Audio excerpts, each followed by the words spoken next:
Hello, Helen. Hello. How are you? I'm good, thanks. How are you? I'm doing wonderfully. It is so great to meet you. You too. Thanks so much for inviting us, and apologies about the carry on. That's right. Exactly. Exactly. I've been following your grand opening of the dinner club and all those people showing up and buying your books. They all look so happy. Oh, it was brilliant. Thanks so much. I didn't know what to expect, but it was so nice, and everyone seemed to have a really nice time. So it was fantastic. Oh, that's great. That's really exciting when people show up and they buy your book and they're excited, they want to read it, you know. I mean, and if they come back for more, that's even better. Exactly. And if they write a review, even better. Right, exactly. And the reviews have been really good. I was on your Amazon looking at some of the reviews, and everyone has glowing things to say about it, which is fantastic. It is. It's amazing. It's overwhelming. It's brilliant. Absolutely brilliant. Or brill, as you would say. Brilliant. Brilliant. Oh, you're gonna have fun today, you know that? Oh, and I've got a game for you, Mark. I know, I'm excited. I'm excited. Now it can't be too stressful. I found out this morning, I came in on my computer and I got a warning that one of my hard drives is dying. Oh It's wow. about 8 years old. So I'm in the process of doing the backup and trying to like transfer all the data onto Sure. another drive that I haven't, usually I do redundant stuff that's important, but I've got like 700 gigabytes of music that probably, probably 200 of that hasn't been transferred. So it's like, oh, come on. I knew I needed to get a new drive down the road, but I wasn't thinking like right now, you know? No, no. Oh well, the game I've got in mind, it is hard, but it's fun, and I think you'll learn something. I think the listeners will learn something as well. So, Well, that's fantastic. I look forward to failing it. So, in the most spectacular fashion. So that's great. So you are in Northeast England, is that correct? I am. So I'm about an hour and a half drive from the border of Scotland. Okay. Yeah, Yeah, that's wonderful. I love the different accents that I've heard from my friends in England and from yeah, Scotland. Like Dick's from Scotland, so I get that yeah. Glasgowian thick brogue with her, and Stuart is a completely different accent, more of a near London. I think he's near. Yeah. And I just love this. I'm sure it's like when people come to the States, they hear the different accents as well. Mhm. Yeah. I think it's strange with the UK though. I think sometimes like Geordie, so I'm classed as a Geordie from where I'm from, and we speak really quickly. So I'm always conscious to speak slower, and a lot of words that I use that people kind of don't understand. It's like our dialect, and it is very different to maybe 2 hours drive down the road where the accent is completely different. It's fascinating. Yeah, I love that. Um, I know Ohioans, I'm from Ohio, and I know that there are newscasters around all of the American news stations. A lot of newscasters come from Ohio because our accent's rather neutral compared to, even like Pennsylvania or Yeah. West Virginia, which is definitely a drawl. And the further Mhm. south you get that kind of sound, and Yeah, then you yeah, get, yeah. Texas and California's got its own thing. So, yeah, no, I just love that. I love accents and tracing where that comes from and how Hmm. much of that is just learned so, socially. And Yeah. it's fantastic. Um, are you ready to have some fun? I am just gonna cough. Excuse me. Yeah, I'm ready. I've got my cup of tea, so forgive us if I just keep having a sip of No, my no, that's tea. fine. I've got a flask here. We're trying to work on doing some kind of sponsorship for my podcasts Oh wow. with Hydro Flask. It's Oh, as metal brilliant. as we are. I um, love it. I have no idea though, but it's kind of been this joke with the heavy metal horror guys. We've been like saying, yeah, we need to get a sponsorship for our Yeah, we do long form podcasts. We have to stay hydrated, you know. absolutely. It's important. Yeah. Yeah, I've got too many great things to say. Good. Well, I'm going to do my commercial, Hmm. and then we'll get right into it. Brilliant. All right. Hey kids, this is Mark Justice again. Welcome back to Between the Lines. Today's episode is very special. We've got British writer Helen Aitchison, who just published her first book, The Dinner Club. Welcome to Between the Lines, Thank Helen. you. Thanks so much, Mark. And thanks for inviting us. I've been waiting for this for a long time Me for us too. to connect because you were one of the first people I met on Instagram who was a fellow writer. And you, I think, were the first person I knew who bought my book. Oh, wow. And that is an honor. well, no, it's an honor for me. And I, not who bought my book in total, but like first person on Instagram I met.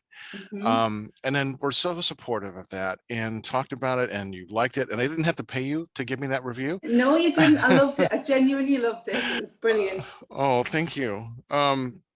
I'm still humbled by that. Thank you very much. It's always a surprise and a delight to hear if people like what you've written, and because you just never know. No.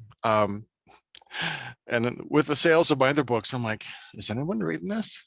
This is really good too. Well, I didn't know, Mark, that you had wrote other books, and I think the genre from the cozy mystery to your other book is like, it's so vast.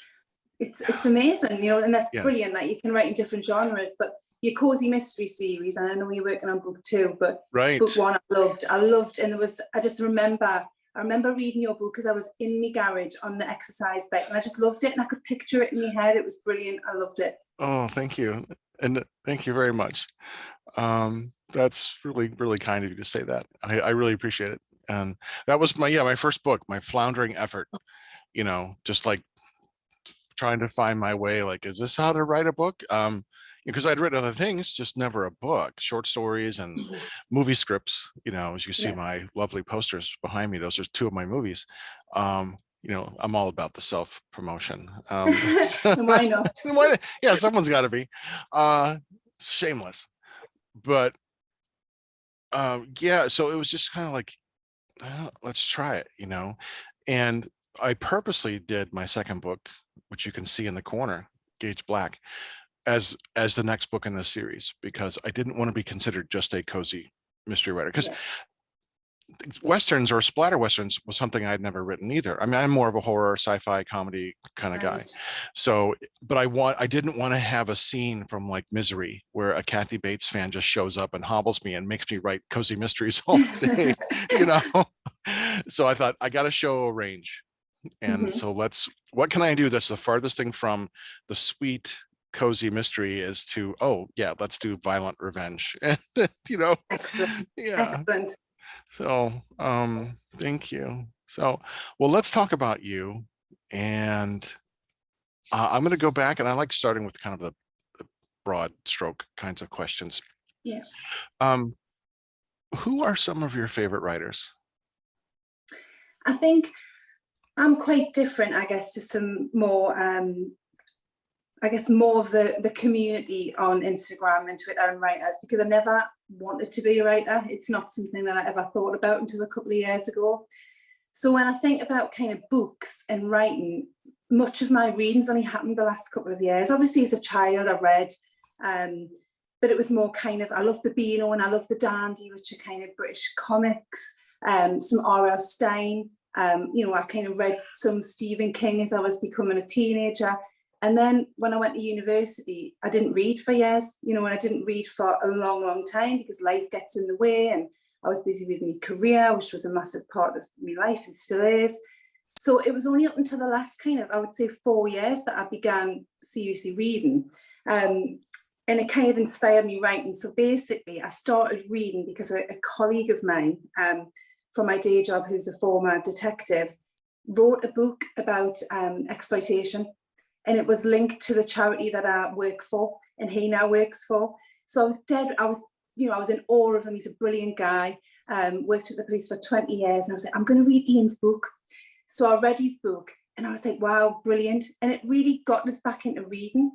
So I started reading more and more, and it was becoming like some real stress release for us, to be honest, Mark, from a busy, hectic day job to pick up a book and just have a bit of escapism.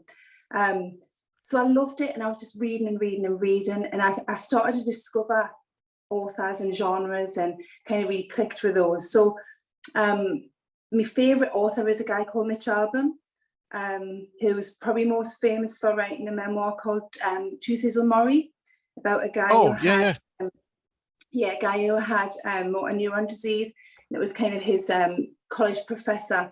So Mitch writes a lot of work that is kind of memoir based, but also around kind of spiritual writings and around human connections, and I kind of really connected with that. So for me, he's my favourite author, and really probably the inspiration of why I began, one of the reasons why I began writing.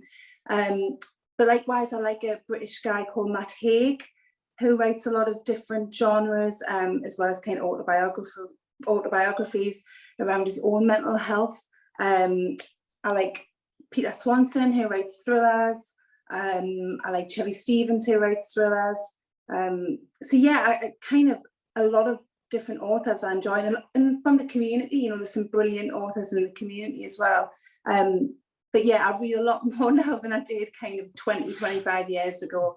But I kind of pick up everything, you know, there's genres that I specifically don't necessarily enjoy, but I'll try and keep trying to enjoy and understand.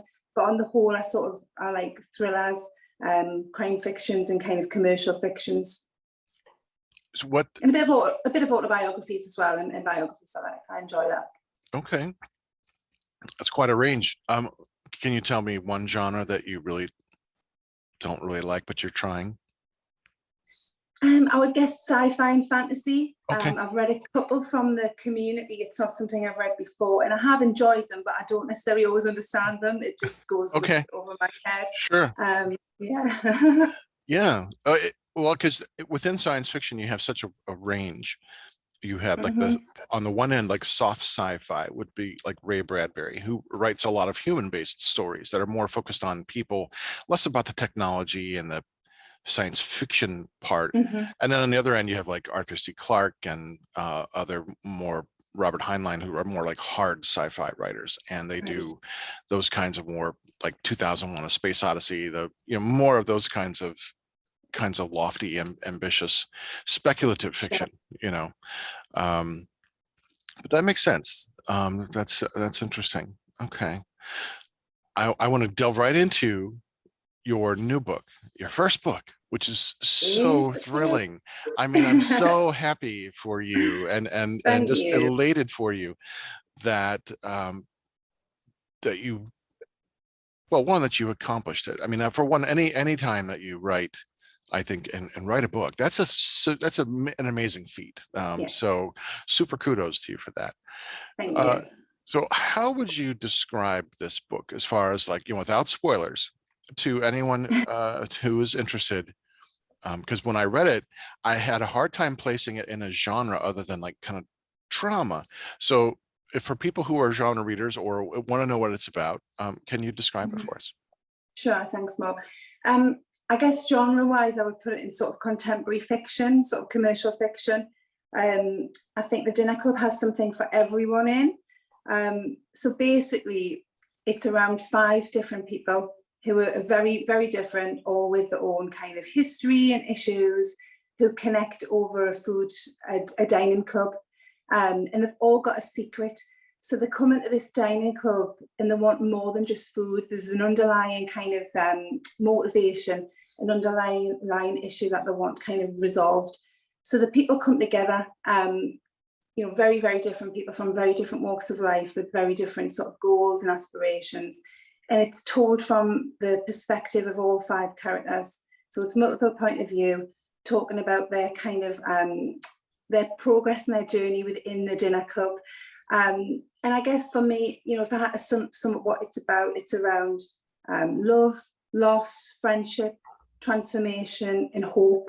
And that's the kind of the way I write about, the Dinner Club, and other things I've written is around kind of human connection and relatable circumstances for people, with a little bit of hope. And trauma is in there. There is some trauma, you're right, but it's also around how that's life, and this is our life, and it could be your life or my life, or it is my life, or it is your life, and it becomes relatable. But ultimately, it's a kind of heartwarming emotional, commercial fiction that people can relate to, I hope.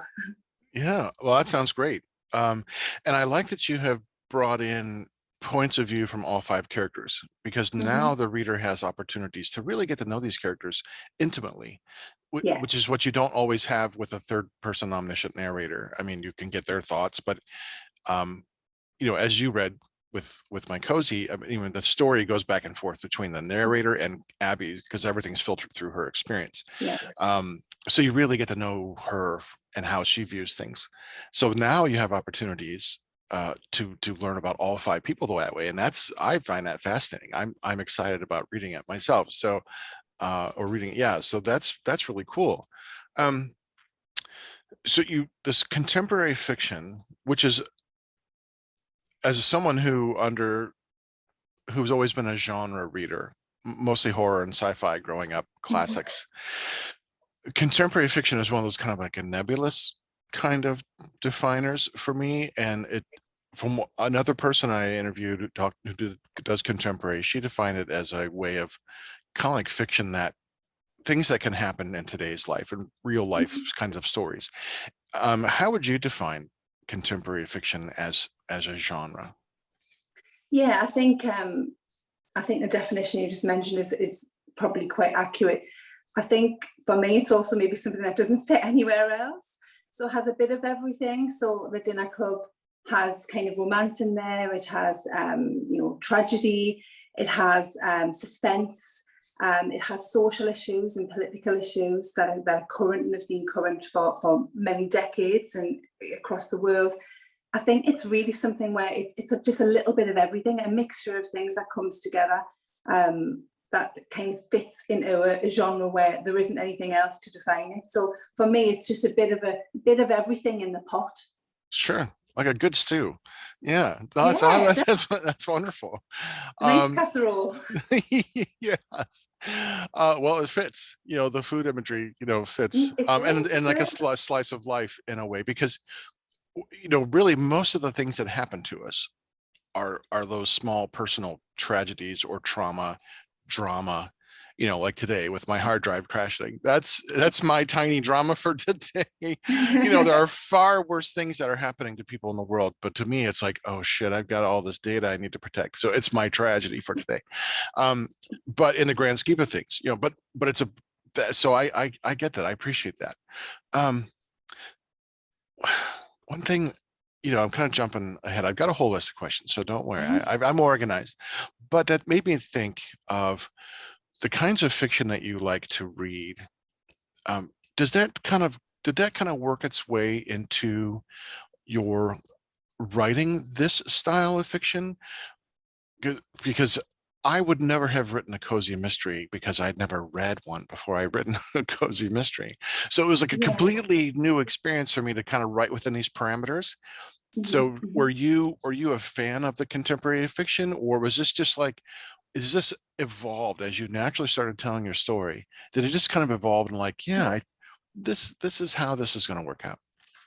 I think, to be honest, Mark, it's based on a few elements. So one of the reasons I wanted to start writing was when I began reading more, and I went on holiday with my parents and my partner, and I was in the hotel gym when everyone else was drinking cocktails and sunbathing. I was the sado in the gym reading a book, and it was a Mitch Albom book, and it's my favourite book, called The 5 People You Meet in Heaven.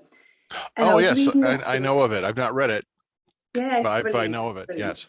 Yes. So I was reading this book, and it was just so poignant, and the words were they just danced beautifully together. And I read this book, and I was like ugly crying in the gym as I was reading this book, thinking, oh my God, this is really hit me emotionally. And I just thought in that moment, I want to write something that has the impact on someone that this book has had on me. I want that moment where you close a book and the words stay with you for such a long time afterwards. The book that kind of makes you reflect on your own life and your own challenges, or people that you know and love and people in your circle.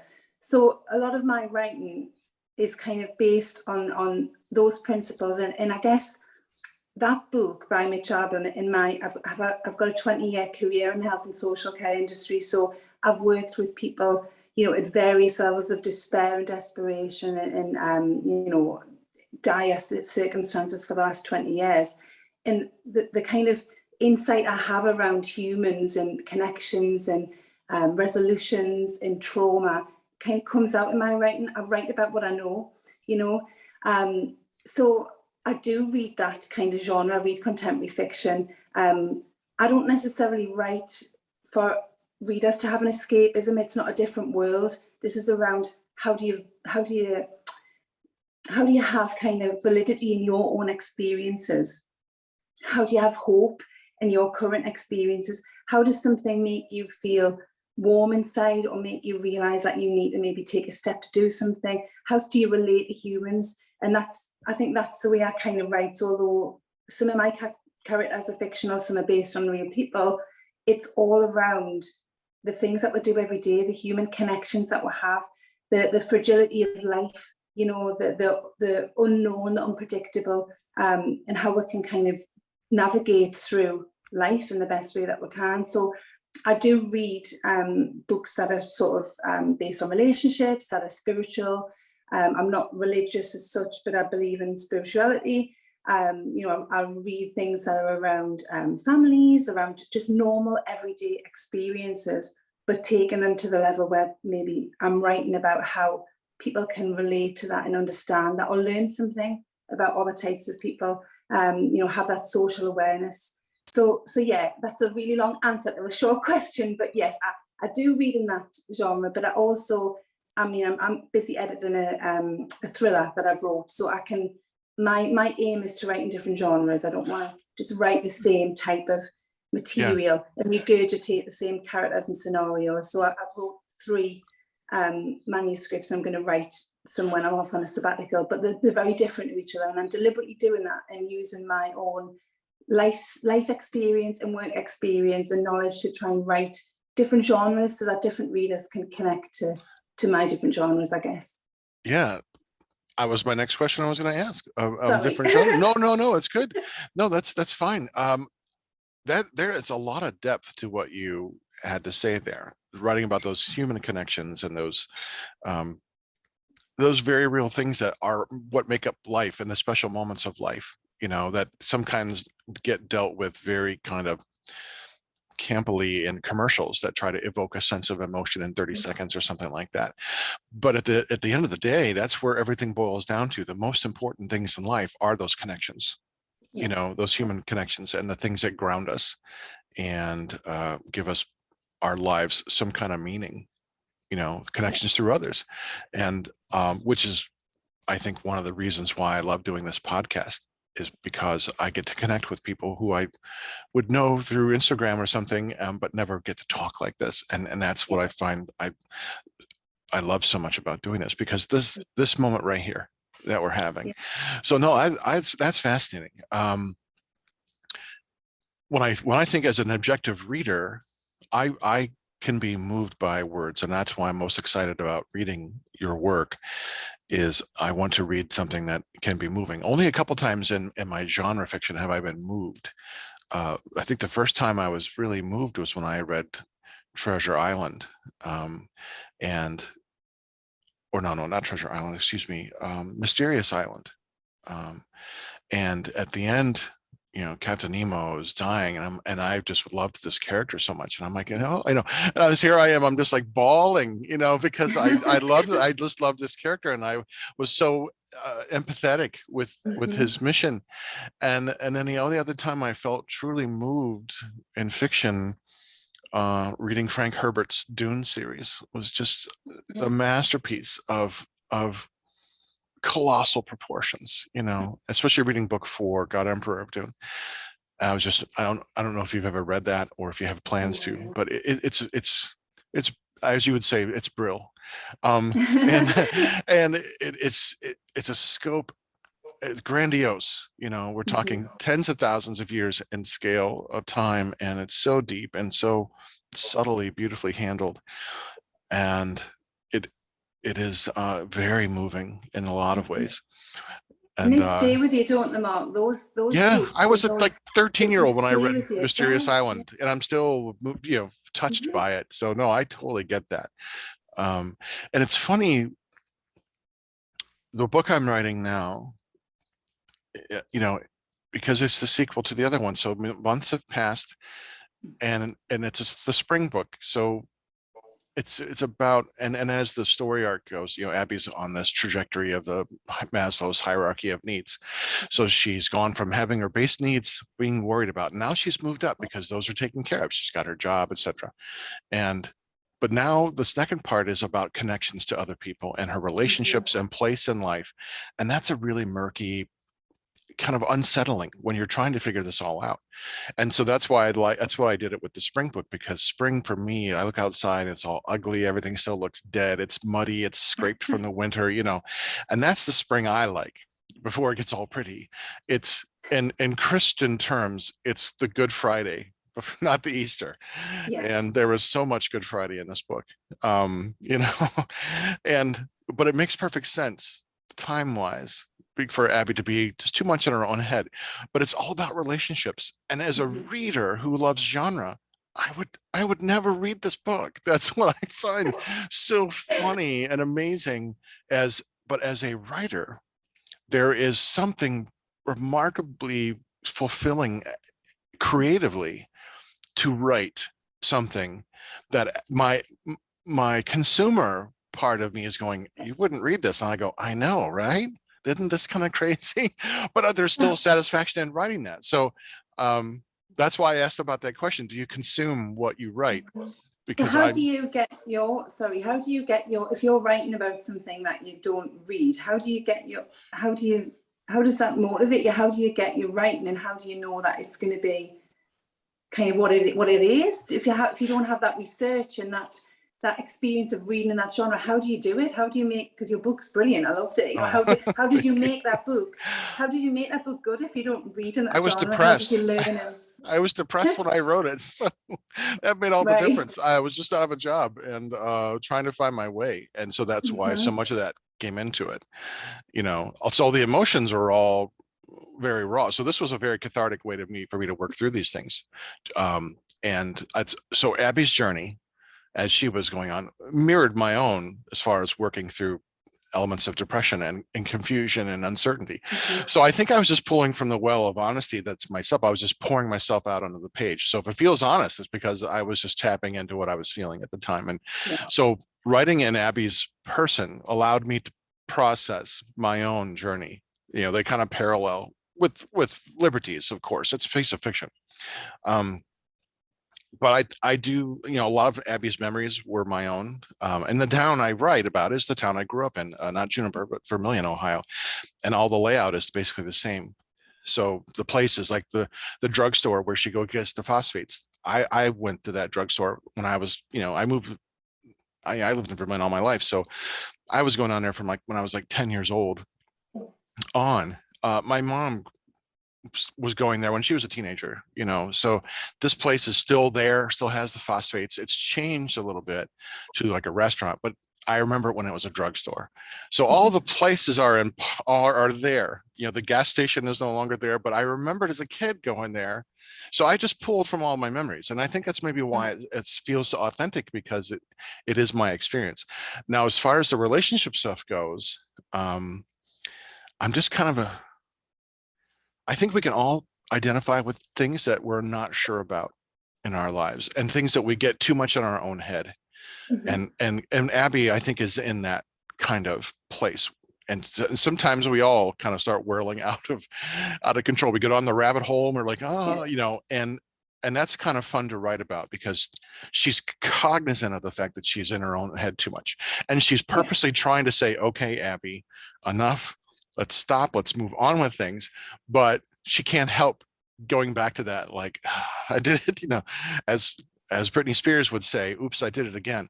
You know, so that as a writer is kind of fun in a way, because then not only is she trying to deal with this stuff, but then she has this mystery that Yeah. that happens through her work. She's working at the library now, so that's where the mystery begins, and then she's starting to track this mystery down. That's not the same as the first one. It's not packages, but it's still a non like life threatening. No one's going to die in this one. And that's so that kind of all these things allow her to kind of work out. The catalyst for her comes in the form of the mystery and then the people. Right. Those Yeah. relationships, they all kind of push against her. And so they've kind of, the whole theme of the change and how change can be uncomfortable. She's the main protagonist, and she's going to be evolving and changing throughout. Hopefully by the book 4, she'll have evolved into some sense of self-actualization. We will find out. Yeah, I think I don't know, I just kind of play with it, and pull from my own experience, honestly. Yeah. About Brilliant. times I'm confused, and it's not too hard to go there. I'm often confused, so it's okay. So what made you first want to start writing? Wow. So I guess the reading was a big part, Mark. And then the kind of epiphany I had with Mitch Albom's book when I was on holiday kind of motivated us. And then there was an opportunity. I basically wrote a blog for work, for my day job. I wrote a blog for our website, and it got really positive feedback. It was really short, but it was around domestic abuse. And it got really positive feedback.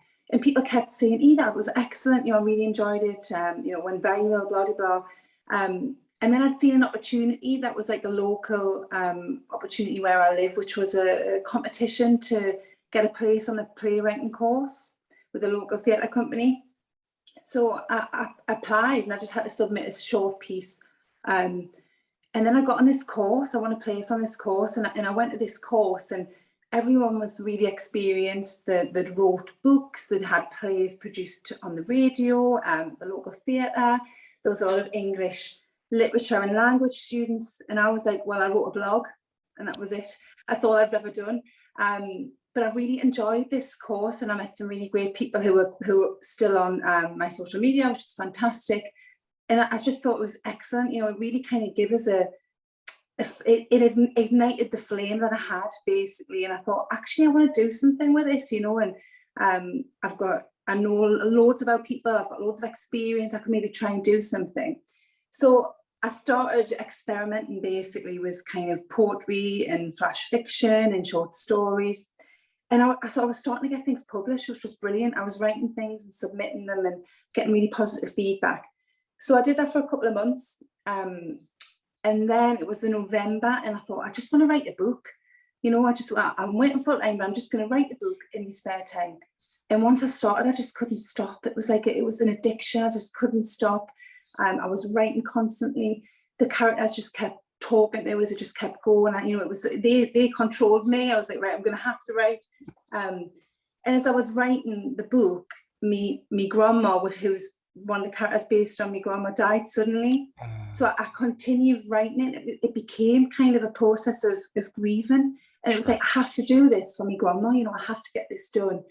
And there was times I was writing the book and writing about her character, and I was writing and I was looking at a photo of her, and I was breaking my heart, and my heart was healing again. And it was backwards and forwards, this kind of this pull to not write, but have to write, in part of my kind of grieving process. So I wrote it in kind of 5.5 months, because I just couldn't stop. And I just thought, I need to get this out, I need to do it. And then I just let it rest for a while, and then I went back to it. And that's kind of how it started. And it was, for me, it felt like it was her final gift to me, was to kind of get the Dinner Club complete and to try and get it published, which obviously, luckily I did. And from then I just couldn't stop, Mark. So it became a sort of scratch that got more and more itchy and just wouldn't go away. And now it's blossomed into something beautiful that isn't an irritant at all, but it's become a massive part of my life, which is, it's brilliant. That's wonderful. I love that. Yes, it's addicting. It's like getting a tattoo. I don't know if you have any tattoos, but once you get one, free. You kind of get one, and there's this endorphin release with the pain that comes in. So the endorphins kick in, and then they kind of become addictive. Like once you get one, you want more. It's like, yeah, okay, I get it, I get it. And yeah, writing, I totally understand that. And I think it's really loving that you have your grandma in that book, and that you kind of honored her, and also work through a grieving process. I mean, writing is cathartic. Yeah. It's healing. And that's how we come to that. And I don't know if I had mentioned or not, but the character of Mabel in the cozy, that's my grandma. Oh, And the relationship she and Abby have mirror the relationship my grandma and I had. I mean, lovely. almost like things that she says, the way she speaks, hey Yeah. kiddo, my grandma would call me hey kiddo or hey kid, Yeah. and very loving and all those things. And so for me writing those scenes, there were times where I was like laughing and times where I was just bawling because I had missed her because she had died a few years before that. So, but it was able to keep her close to me. And so now I'm hearing, okay, Mark Allen, don't tell all my stories, Yeah, yeah. but these Mabelisms that she has are all pulled from things that my grandma would say. So like when my dad read my book, he said there were times where he laughed and times where he cried because it was reminded him so much of his mom. And my other cousins who've read my book and know my grandma, they felt the same way. Like you really Mm. captured her essence. So I love that you did that. That's It's so precious though, isn't it? That's so precious that, yes, your grandma and my grandma and hopefully other writers, loved ones are in print forever. It's just, that is right. so precious. And there's those things like your family would have read, like you say, and got really moved by. And there's tiny little lines in my book that people wouldn't know, that my family have read, and they think like, oh, I can't believe it. But it's someone else that'll have that connection because they've lost a grandma or they've lost a partner, or something. It's around the principles of grieving and relationships and Hmm. bereavement, but also around those really important things that seem insignificant in everyone's world, but actually are really important. The way someone takes the tea, the way someone says hello, the way you feel when someone hugs you, and those things are really precious. And through writing, I hope that people kind of become more humble of those things, and stop taking things for granted as much, by just Sure. appreciating that that's how something makes you feel, and just remembering that, and holding that close. But Hmm. it's really precious, I think, that we can capture those memories and those beautiful personalities in our writing. Yeah. Oh, I agree 100%. That's a beautiful way of saying that. And that again, I can hear my consumer part of me going, relationships. I'm like, yeah, I know. But Mm. it was something totally different to write that. And I could never, it wasn't my intent to try to hit like all the things that you write about. I wasn't intending to write a book about relationships, but it was because of that's the nature of the genre. And it's when we are hurting the most, we have a pocket of people around us who support us, who can lift us up and help us heal. They give us the safety and space in which to heal. Like we all want friends like the Acavitos, and who will help us and love us and just, you know, there's no counting the cost here. Your family, that's all that matters. We're going to do what we can, you know, and that's what I think pulling on those things is, even though the people may not be real, the sentiments are real. Yeah, And yeah. having so many loving people in my life, my whole life, and a few asshats here and there, you have to have those people as well. It makes for an easy way, even though it's idealized, it does make it for genuine compassion, and those Yeah. that's why it feels real, I think, because we can identify with someone we're reading Mhm. about. You identify with the characters to some degree, you know. So no, I love that. I love that. Well, I think you've already kind of touched on these things, but I'm going to go ahead and ask it anyway. So what makes a good story to you?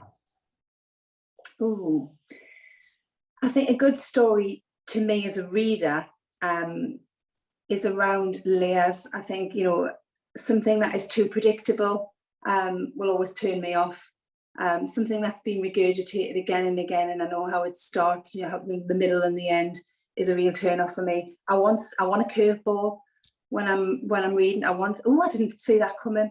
I want characters that I love and hate. I want that connection with the character. And it hasn't always got to be positive, because, just kind of touched on the last conversation, life isn't like that. Uh, We meet some arseholes, is what we would say. yeah, And you meet some really fluffy people, but there's loads of spiky people as well. So actually, it's got to be. I like to read about things that are relatable, that are real life. You know, like I said earlier, I'm not interested in escaping to a fantasy world. I want something that makes me think, yes, I get that, I understand that, or that could happen. So I think there's got to be characters that are both kind of relatable and that you really like, and characters that you loathe. You know, I want an emotional reaction when I'm reading. You know, just like you do when you're watching a really good film or a really good program, the emotion is there. That, oh, did you see that last night? Did you watch that? Have you read this? You know, I want the excitement. I want the motivation to read more. I want the unpredictability. And it hasn't always got to be a happy ending, you know, because that's not life. Right. So for me, there's something around how do you know, as a reader, do you read something that inspires you and motivates you to do something in life, or to reconnect with someone you haven't connected with for a long time, or to do a certain activity, you know, a career change, something like that. I always like to write and read about things that kind of give me that sort of motivation. I don't know if you can hear Eric, he's just crying in the background. I heard him, yeah. Just as long as Oh, he can bring us, he can show off his coin purse if he wants, so that's fine. no, he's not allowed in, otherwise he'd be all over the screen flashing. So yeah, I think I like, for me, it's around that that engagement, you know, that difference, but something being a bit different and not predictable. Yeah, and it's earned. It's too easy, like you said, if it's predictable. There's so many stories that are predictable because they follow tropes and formula, you know, just ad nauseum. And there are only so many stories to tell, but it's trying to bring in something that's earned, you know, or the curveball or something. And I got a little bit of that with some of my readers, because, you know, about the end of the story, I'm just going to say that I won't say anything more, because you know, it just didn't follow expectations. That's all. And that's okay. That's all right. The story continues. We've got 4 books, you know, so Excellent. right. No, that's wonderful. I do want to talk about characters in a minute, because I know that's really important to your books. But first, let's talk about world building, and this is probably more true for fantasy writers. But was there an element of that with your world, or were you just kind of grounding it in today and now? I mean, the dinner club is obviously a place, a hub of activity, but was there any kind of sense of world building or community, a place for your story? Yeah, I mean, my books, the 3 that I've wrote, and obviously when you got the Dinner Club published, but they're all based where I live. So they're all kind of in the northeast of England. And I think the kind of, I guess I write very much around that is the street that someone lives in, you know, it's a street that your friend lives in or you live in. So there's always a sense of place. The place is linked to the people as well. So it's very much around, I guess, the culture of northeast England, you know, the environment, the way people talk to one another, but also something that could be transferable. So, you know, the friendship is friendship across the world, regardless of culture or where you are. Love, you know, it may present itself in different ways, but the feelings and emotions are still the same for people. So I think there's something around the place is important, but for me, there's those subtle kind of northeast, familiar areas, familiar expressions that people will connect with from the northeast of England, and that others may learn about. But there is something around, you know, the place is a tiny part of the moral of the story, so to speak, or the kind of the journey of characters within the kind of plot. Because and especially when you have a small place, if it's based on what you know, it does make it easier to write, and your affection for the place comes through, you know, your love or hate for the place, and the place becomes a character on its own in a way, especially in some like mystery stories, you know, the whole cozy genre, you know, which began with Agatha Christie, you know, who talked about these quaint little villages, and which became part, and they're filled with these kind of quirky characters, you know, and that's, I think you have to have a place for characters to be in. It allows them to be who they're going to be, because outside of the place, they may not be able to act like that or be like that, you know. And there's something, I think there's something around, you know, the emotional safety of place as well. So within the dinner club, because the characters all have a secret, there's something around the way that the individuals gravitate towards one another and become a club. That's a space and a place within itself. So, you know, you have places within places in novels, and for the dinner club, it's based in a geographical place, but there is a place within that because it becomes a kind of a subgroup. You know, there's an area there, there's a safe time and place each week where these people come together and they become their own little community within a community. So yeah, there's I guess there's layers of place, but I think it's also something that could be picked up and put in a different country, and you would still have those familiar kind of threads throughout the story. If it was a book based in Ohio, you know, for example, there would still be those familiar threads in a different place. Right. It's the human connection. That's the thing that at the level of the basis level of all of us, there's that still need to connect, and how we connect, like you mentioned, friendships are friendships no matter where you go, you know, love and loss and tragedy and how we deal with those things. Those are uniquely human stories. And at the heart, I think that's why writers like you know, Shakespeare, I think, are still relevant, because at the heart of, you know, Hamlet is the story of frustration and greed and lying and lust and disappointment and all the things that we can relate to. You know, Hamlet's pissed that he's not king. You know, I mean, he's angry. You know, these are things that still 400 years later will be as true 400 years from now that were true 5,000 years ago, you know, because of the nature of us being, you know, humans. No, I love that you tap into that you want to that, and you're recognizing, you're distilling down the human experience into what's important and purposely writing that. I love that. That's fascinating. I really appreciate that about you, and it's there's a depth, a gravitas to to this that I find really lovely. And it just kind of makes me laugh. Like, I don't have depth to some of my books. It's like, no, I'm just telling a story of revenge. I'm just telling a pulp action horror story. I'm just, you know, it's like, no, it's like, nah. Maybe it just comes from reading comic books, you know, my whole life. But that's okay. That's totally fine. You know, that's, again, one of the lovely things about this is that everyone has something different. That we, you know, as writers, we all are inspired. We usually love reading, and we start from one place behind us, and then we all end up in the same place, meaning like a published book or writing books. But we get there through wildly different ways, and that's the lovely part of it. That's the magic, I think, and the beauty of all this. Absolutely, yeah, yeah. And if we all did things the same way, you know, it would be super boring.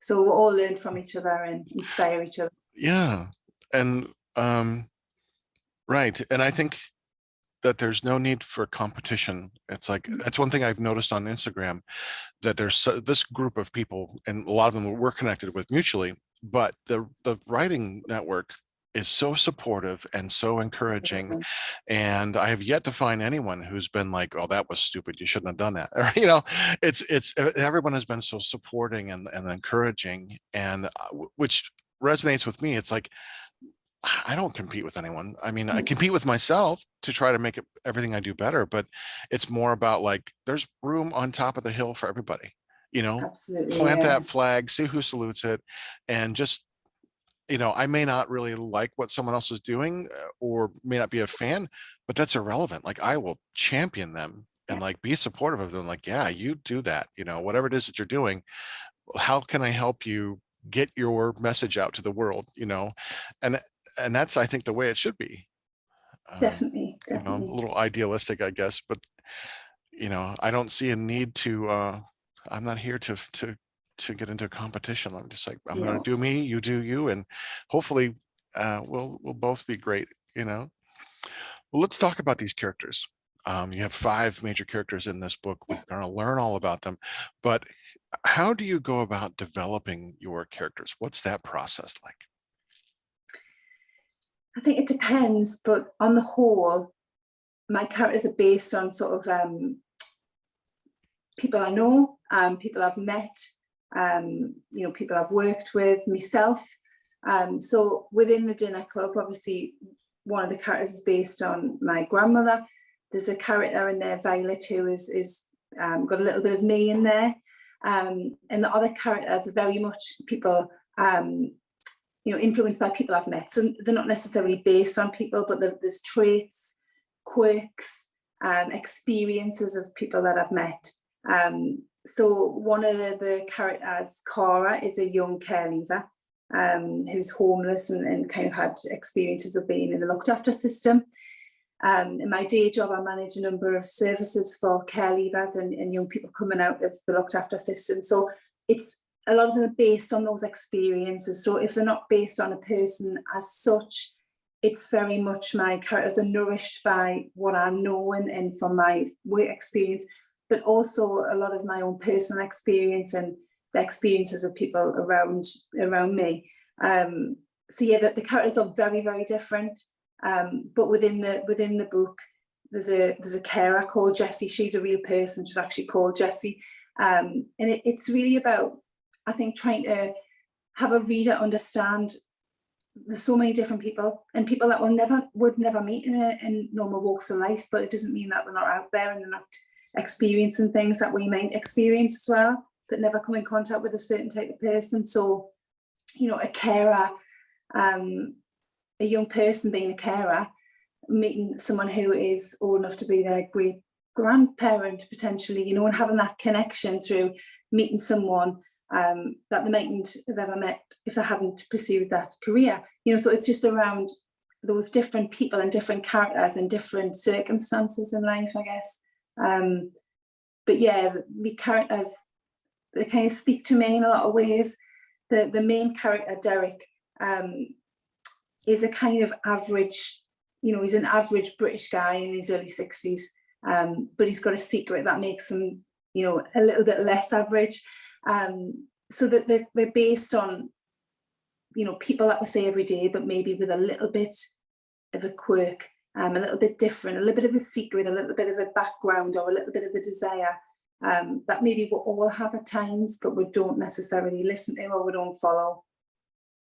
Yeah. Does that make sense? Yes, no, it totally does. Well, that's all of us. We all have secrets and we all have quirks, and when you write a book with a devastatingly gifted and talented, good-looking guy who happens to be a podcaster, I know it would be based on someone that's not me.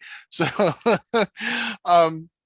no, I think that's wonderful. So when you were creating these characters, you were going about, like, with Derek, the concept of having these characters with secrets that they were revealing or working through, or or not, was this intentional from the get-go, or is this just how the story evolved? Like, as you were creating characters, you're like, oh, okay, were you following a formula, like, or suggestions like how to develop a character? Someone should have a history, a past, what's their secret? Or was this something that came about through developing this story in particular? It just kind of evolved, to be honest, Mark. So I didn't actually realize that all had a secret until the publisher pointed it out. Okay. I was like, oh wow, yeah, that's a really valid point. And I knew some of them had, but then when I thought about it, I was like, well, actually, yes, they're all hiding something or trying to escape something. With regards to the characters, I guess when I'm thinking about the story, I do write some bits and pieces down, but sometimes the characters just do their own thing. They go rogue on us and they just do their own thing, and I have to kind of listen to that. Or something happens and I think, oh, that would fit in really well. I'm influenced by something, or I see something, or I'm inspired by something, and it totally changes the narrative of a character. So it's constantly kind of evolving and developing. And I think as story comes along, and I think with something like the Dinner Club, where it's multiple point of views, they kind of speak to each other. The characters change because of one point of view, and the way someone needs to fit in with that, that bigger jigsaw, and how do all the pieces in the characters fit together. So I think I could have, I could be very, it's not the way I work, but I could be very strict and saying I want this, and this, and everything's documented, but it would just totally change because I feel in some way the characters speak to me as well. You know, they tell me, and it evolves in ways where I think, oh, I didn't think about that, but actually that's a really good path to go down. You know, so I'm really flexible with it, but I think that I have a sort of outline of characters. So I you know, I always pick names. I really love the process of picking names for people, and I try to pick names of people that are in my life, as well as kind of names that I like. So the character names there and kind of a brief outline, but then they're just, like I said, they go rogue on us a lot of the time and say, well, actually this is going to happen. And I think what's super important, there's always some principles that are really important for me when I'm writing character. Integrity is really important, relatability is really important, but humor is really important as well. And you know, my characters, even when we're talking about really you know, serious emotional issues such as illness, you know, chronic illness or abuse, it's really important to me that characters have a sense of humor, and that within my writing, people, you know, it's my books aren't meant to be kind of, you know, mood killers. They're not mood hoovers. It's around making something really poignant, but also making someone giggle and smile a little bit and think, You that's, have I to. get that, you know, I feel like that. So I think it's really important for my characters to be like that. You know, the characters are a reflection of parts of my personality, and serious when they need to be, but actually they can have a bloody good laugh if they need to as well. And I think that's really important for readers. Yeah, you have to. That makes them real, you know. And by nature, with a book like yours, as the characters will change, because as people get together, if they're staying together, that they tend to have more intimacy, and they tend to reveal those things that are on the inner layers. You know, we're all like onions, you know, the bad metaphor of the onion, but it fits. So Yeah. we meet and we have superficial talking, and then as we get closer, we start revealing those inner layers. So it makes perfect sense that the dinner club would serve as a vehicle for that, because as they start getting comfortable with one another and start liking one another and investing themselves in one another, then they start allowing access to those inner places. And because that could be really risky for people you don't really know. You know, you might have a handful of people who know like all of your stories, but the rest of the world, like, you know, they just think they know. So no, I love that. Which of your characters would you like most to have a drink with? Oh, that's a great question. Oh, I think I would say Derek. I would say Derek because I think he's, although it's 5 point of views, Derek is the protagonist, and it's mainly, you know, it's Derek is the person who gets all the coordinates the dinner club, and he's the one who really is the, you know, he's the seeds planted for him for the dinner club, and he's the kind of the vehicle for everyone coming together. And I just think he's just so like so many men of his age, who's been in a marriage that's had issues and been loveless for a long time, but is frightened of change, and comes from a time where, you know, men don't ask for help and they don't know how to, and, you know, there's a stigma, and, you know, the old-fashioned kind of views that we have around stereotypes of men and their roles. And Derek really tries to change that and to champion being yourself. So even though he's in his early 60s and he comes from that era, you know, if you made your bed, you lie in it, you get on with things, you know, stiff up a lip, all those stereotypes that older men have, even today, he challenges that, and I love that about him. I love that he's bold and he's brave, and all he wants is to be himself and to be accepted. And I think that's all any of us want. And I think if someone like Derek can do it in his 60s, you know, we can all do it. We can all be with self. We can all champion with true persona and being transparent and you know, making ourselves as happy as we can be. And I think he does that really well. So yeah, I'd go for a pint with Derek. Nice. What would be the first question you would ask him? Ooh.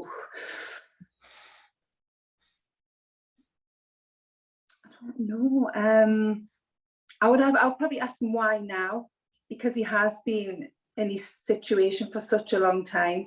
And there is the kind of there's a slight catalyst, but it's been bubbling for so long. And I would ask them, why now? Why have you decided now, and what's maybe stopped you in the past? Okay, great. Oh, that's awesome. I like that the characters talk to you. That's never happened to me. Like when I'm writing, I'm a visual writer. I see it like a movie unfolding. Right. And and for a long time when I was younger and started writing, I wrote poetry because I was afraid that I couldn't write fiction because I couldn't write dialogue that was convincing. I'd already psyched myself out. By the time I was 16, I was like, oh, I can't write. And wasted a lot of years not writing fiction, pursuing it. And it wasn't until I wrote my movies, which were all dialogue, that I realized, oh, I can tell a story through dialogue. Okay, let's do it. But so I hear them and I see them. And there are times where I find myself just, the characters are kind of, they just have started to come to life, to life, and they're just talking, and I'm just trying to catch up with what they're saying. Like it doesn't seem like any effort at all. And points in case in point, the dinner scene in the cozy where Abby and Ray go to Ray's parents, and they're having this lovely dinner. That just was like magic for me to write, because it was just like I'm a fly on the wall, and everything was just kind of coming together, and it wasn't like effort at all, Yeah.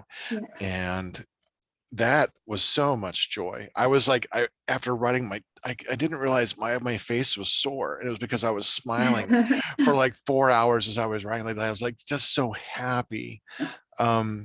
But I can hear characters like Gage Black. I hear him. His voice is rough and gruff, and I know what he sounds like, but I never imagine like talking to my characters, or they don't like come talk to me. Like, you need to put me in your book more, Mark.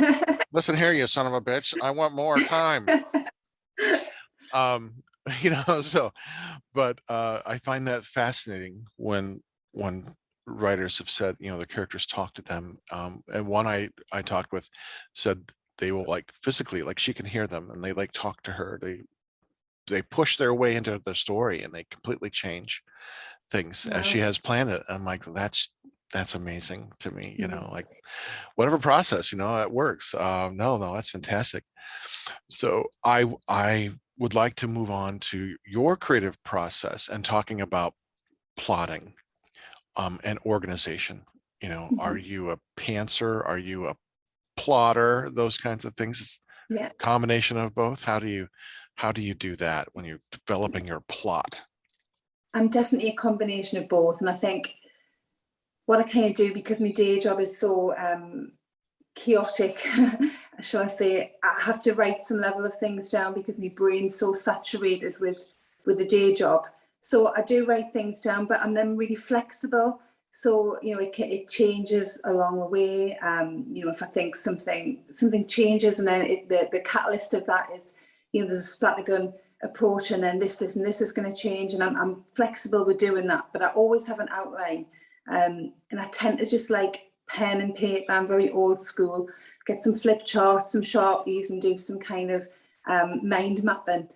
So I tend to have a sort of outline of what a plot would be, and some character names. The character names always come before the actual characters themselves and the character traits. And then I'm kind of flexible with it. So there could be another character that comes in, right before I'm about to type notes and make notes, and it just happens. It evolves, or as I go along, as I'm typing, things change. So there is always an outline.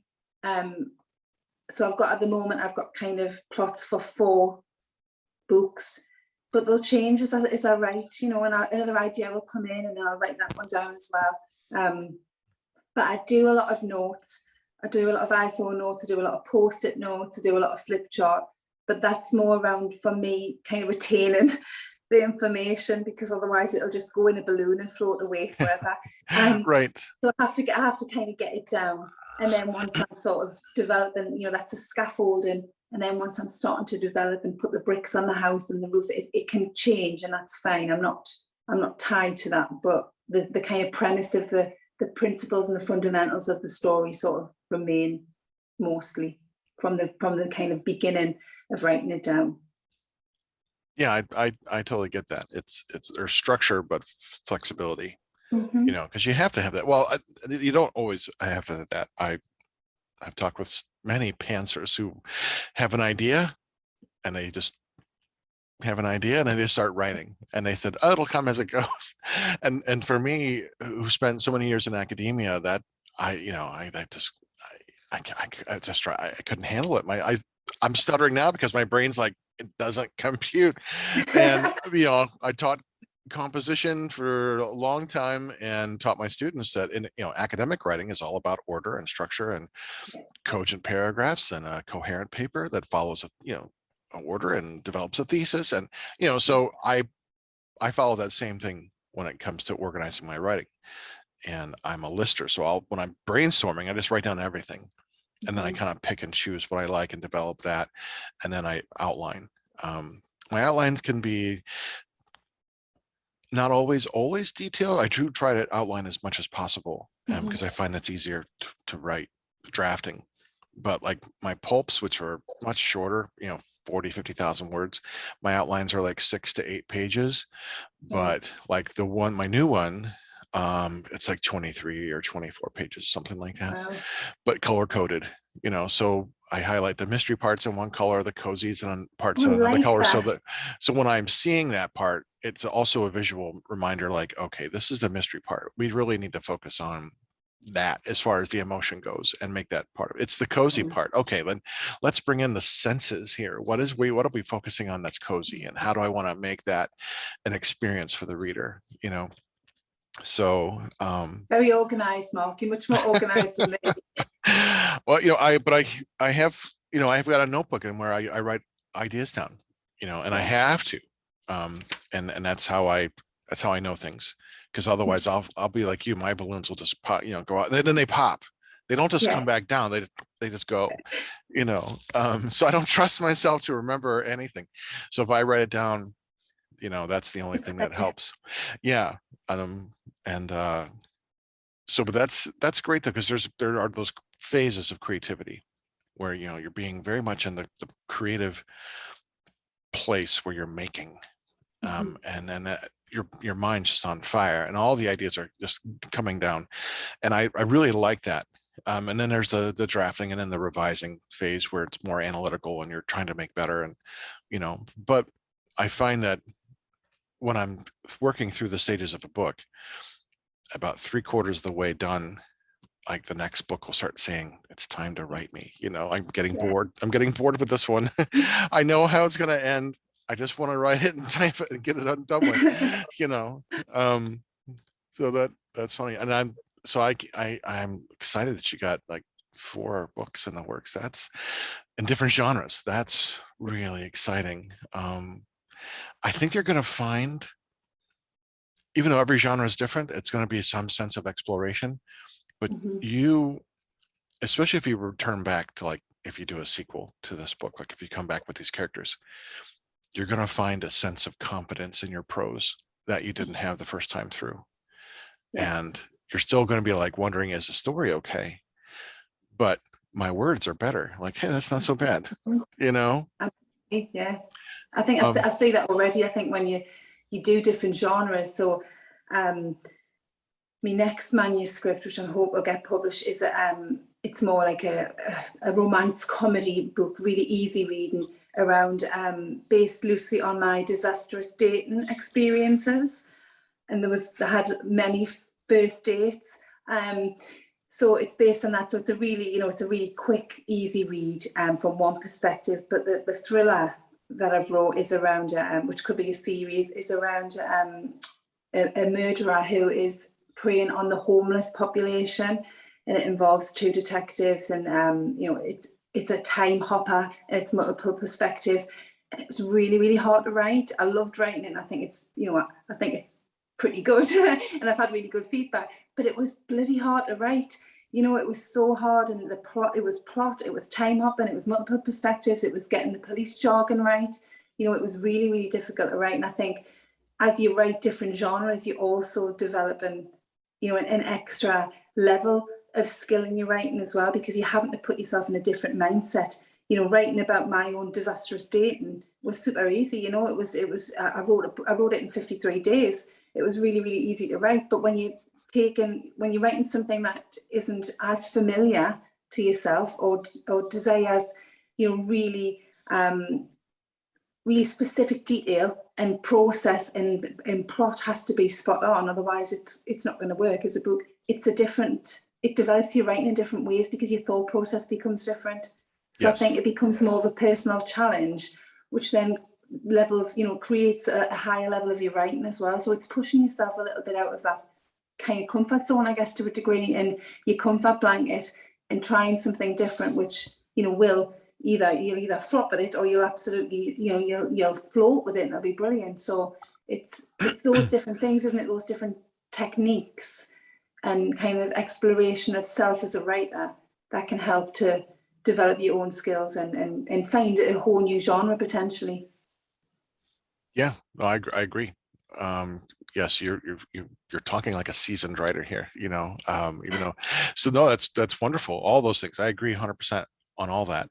And some of the questions I'm going to ask are kind of going to dovetail off of what you just said, because it's all part of the writing process. That's what I want to talk about next, the writing process. Like, what part of the writing process do you like most? I think I like just kind of starting and typing and getting on with it. That's what I like. I like to know that I'm cooking on gas. I'm on the right path. My ideas are coming to fruition by typing the story out. I think that's the most exciting part to me, and just kind of getting on with it. And once I'm in the zone, I'm there, and I could just type for hours. I don't ever get, luckily, I don't get writer's block. For me, it's always time. I just haven't got enough time. So I've deliberately taken a sabbatical from my day job to write, so I can focus on my writing, and obviously the kind of launch of the dinner club and stuff. But it's, once I'm there in the zone, I just love it, Mark. And I'm just like, I can type and type and type and type away, and I could just keep going.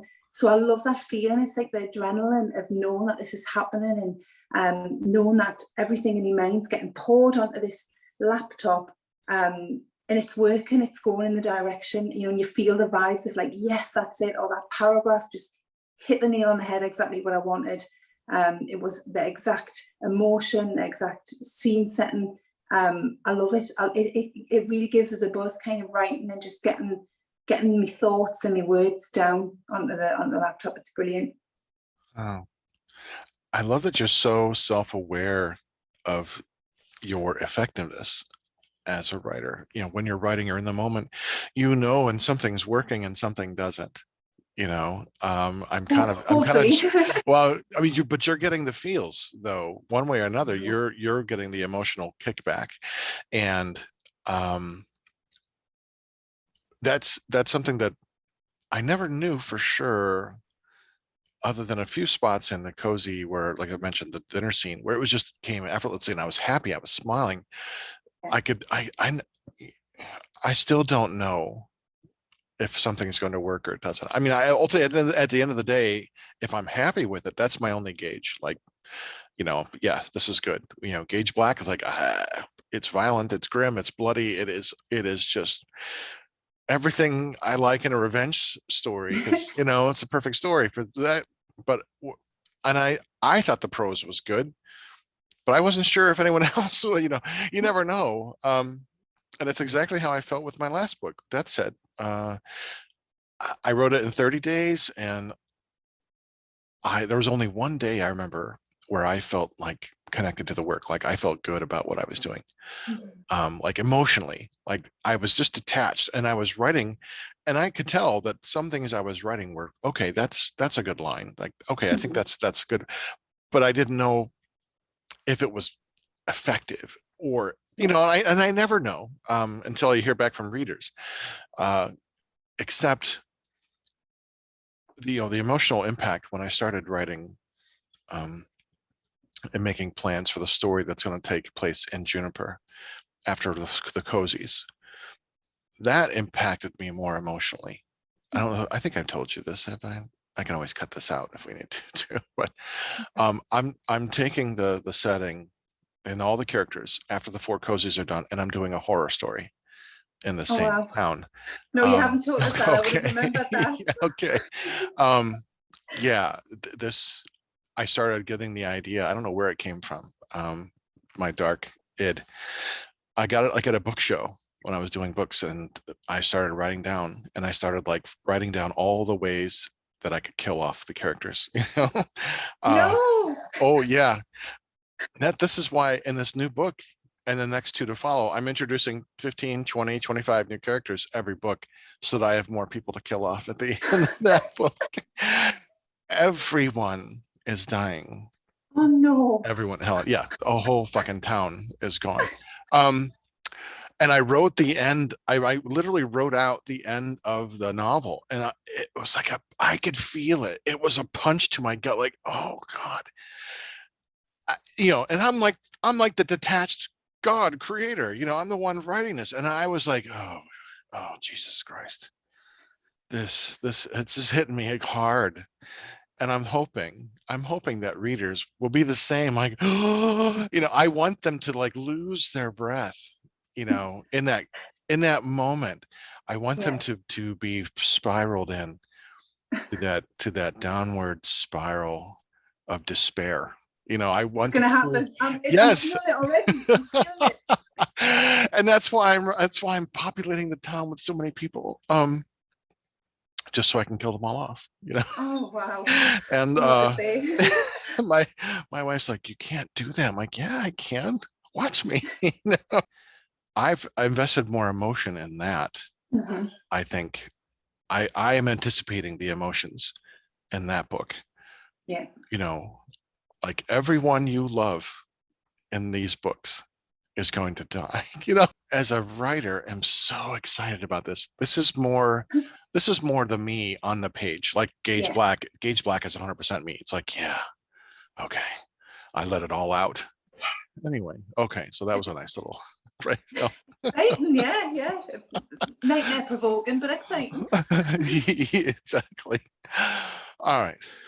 What was the part of the writing process that you like the least? I mean, if you're into creativity, you love writing it, get on the page. Is there a part where you just like, I really don't like this? It's definitely the editing process for me. Um, Partly because it really bores us and I'm impatient, and like you, I've got the next idea ready.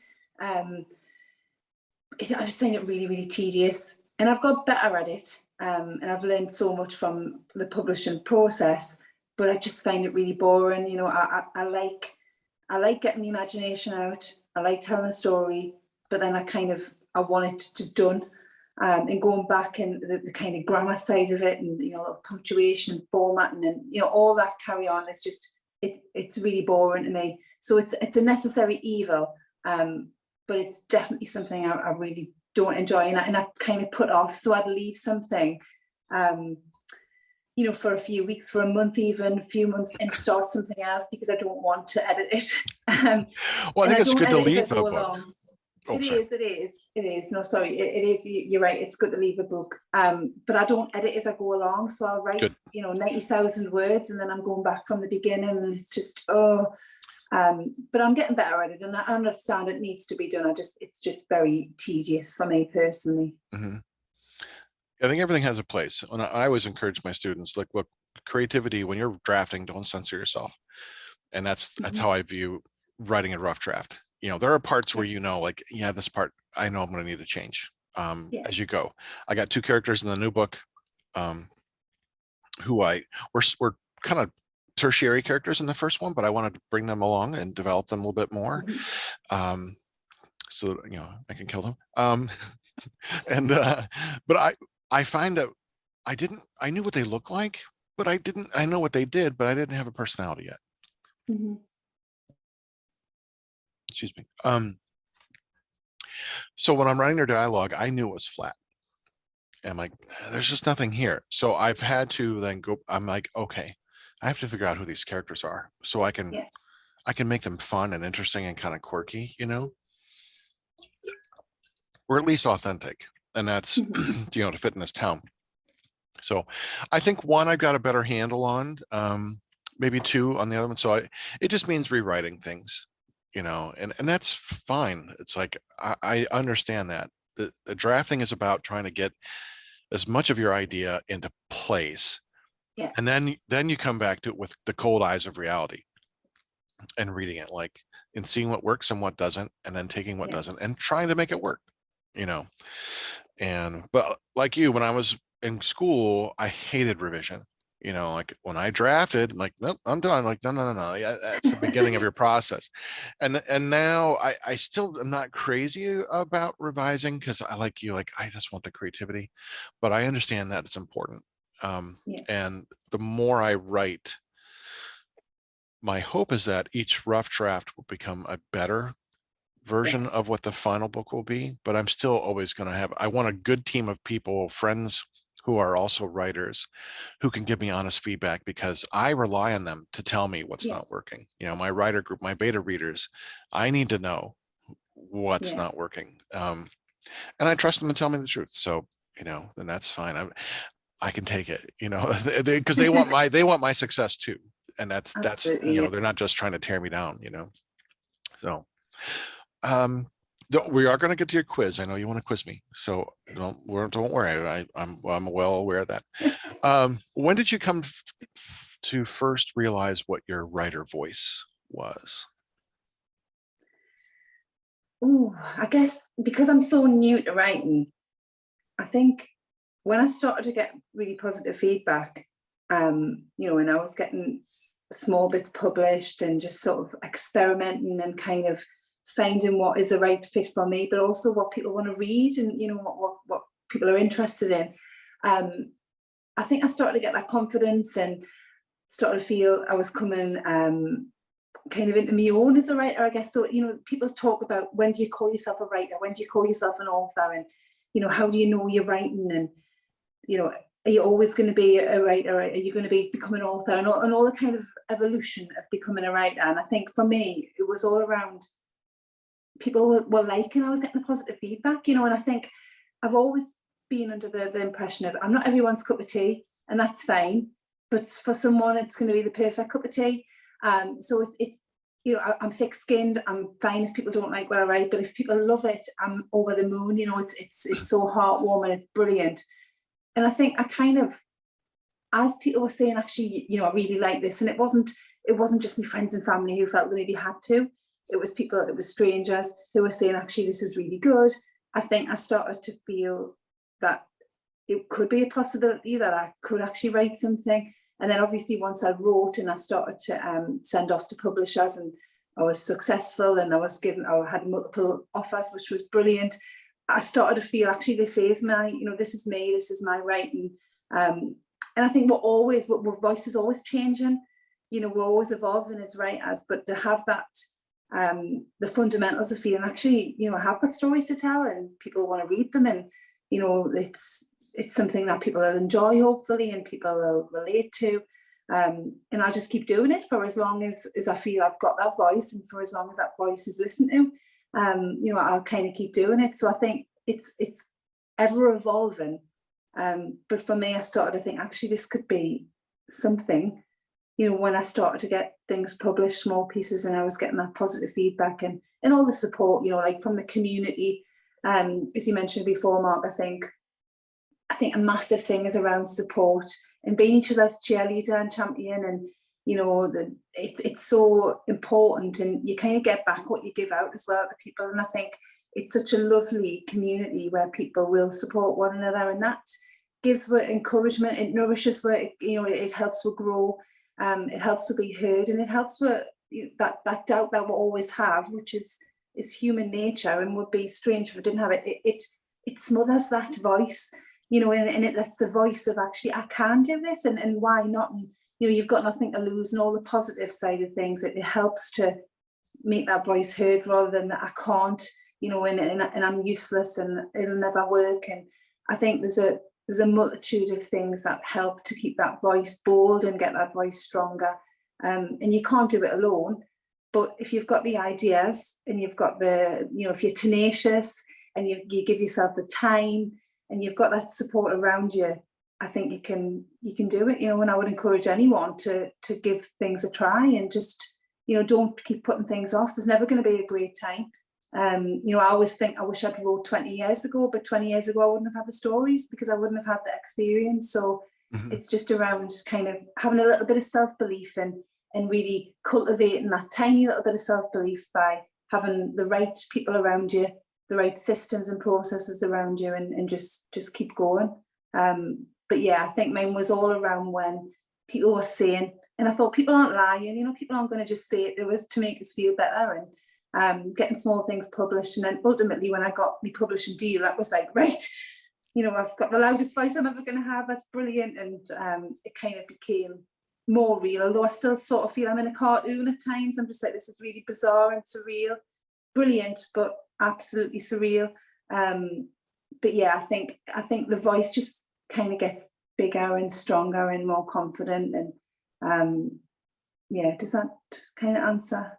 I've went on a Oh, bit there, haven't no, yeah, no, it does. I?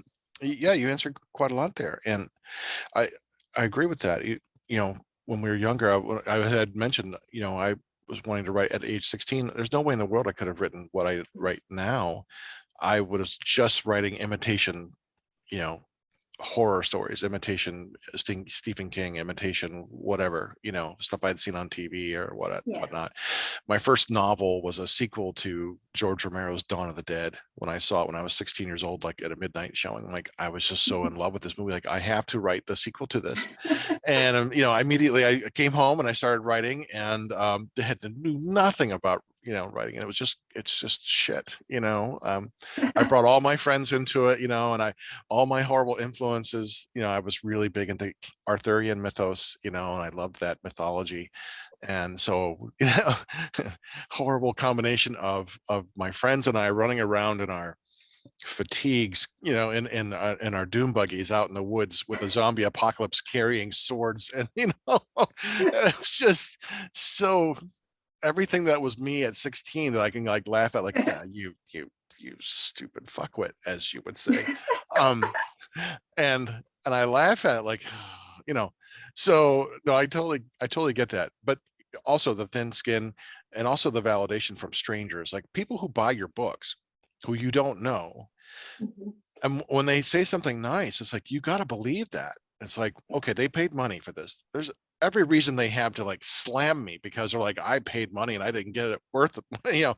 But if when they say something good, it's like, oh, okay, that's pretty amazing. Yeah. All right. But you still, if you get to the point where you're too comfortable, uh, then I think you lose that edge. You know, Yeah. you can't ever get to the point of self-satisfaction. Like, I know I'm going to write a good book, so just stay around. You know, you never come to that point. At least I don't.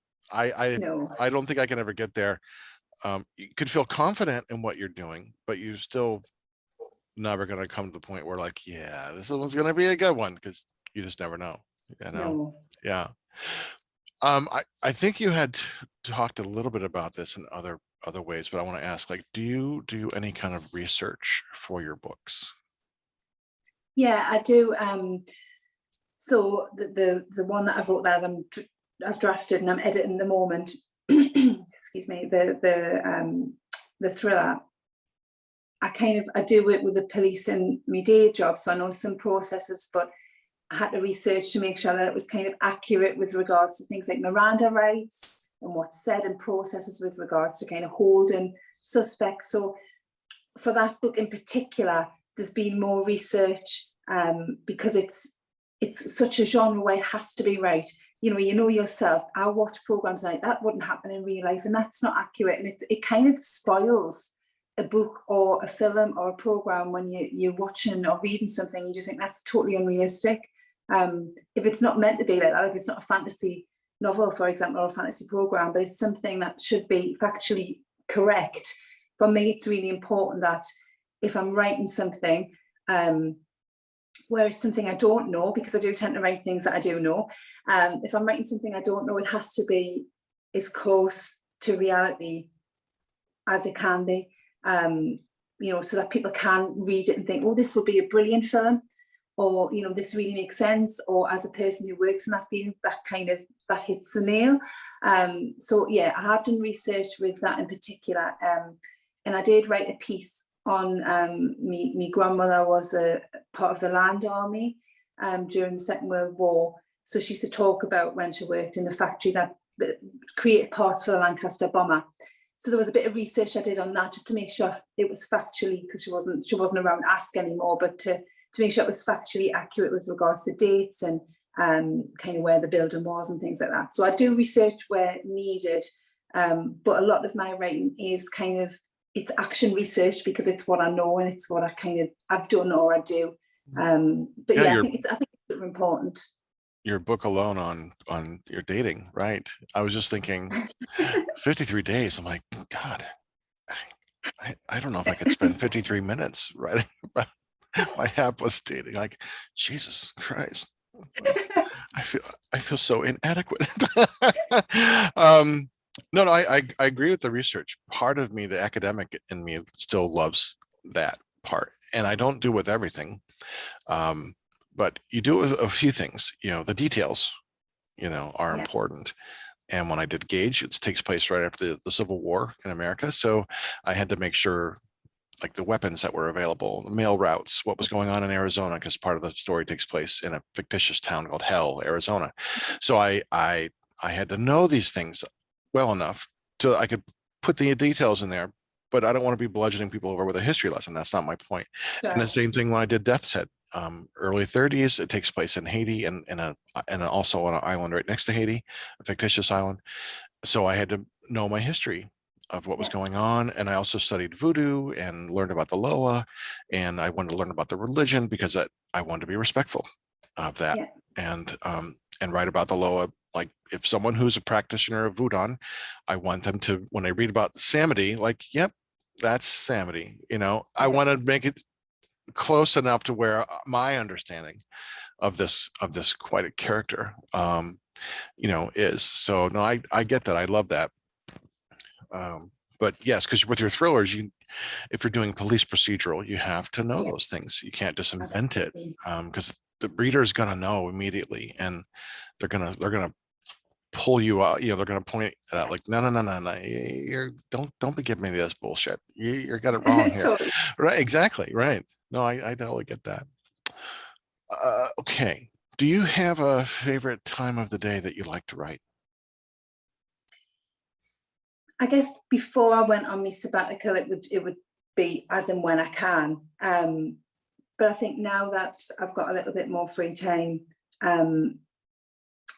I think I'm probably my most creative in the morning, but I'm the most reflective on an evening. Okay. So I guess writing in the morning and then editing on an evening is probably the best method for me. But sometimes, I guess sometimes it's just that drive, isn't it? Sometimes the creativity just takes over, and it's like, well, actually, I could be in the middle of cooking something, and then I'm thinking, I'm going to have to write something there. And, so it's kind of seizing the moment as well. But I think on the whole, probably in the morning where I feel well rested, I'm up, I've had my cups of tea and I'm kind of ready to go. And it just kind of pours out, and then reflecting on what I've wrote maybe in the evening. I love that. That's great. Do you listen to music while you're writing, or do you have other kinds of distractions? No, and I don't understand how people can possibly listen to music and write. It blows my brain, because I'm really easily distracted. So if I see a ladybird, I'm gone for 20 minutes just watching a ladybird on the windowsill, so I can't, the least distraction, the better for me. So I'm really lucky that I've got a writing room that's specifically for me to write in, and it's all cozy and kind of relaxed for me, and it's quiet, and I just kind of beaver away, no distractions, no music. I try to leave my phone alone for a while, and use it on breaks, but I just cannot. I'm in awe of people who can write and listen to music at the same time, because I'm just literally like, anything distracts me. So I need to kind of really keep focused. Right. No, I get it. Part of the distraction, I do listen to music, but it's music without words. If I can't hear singing, because I'm trying to think of words, and that pulls me off, You just write it down what people were singing. I could write the lyrics in the car. Right. I want you to want me. No. Yeah, but it's like soundtracks. The soundtrack to the movie Alien is really great, because it's kind of ambient and kind of it's there, but it's not too invasive.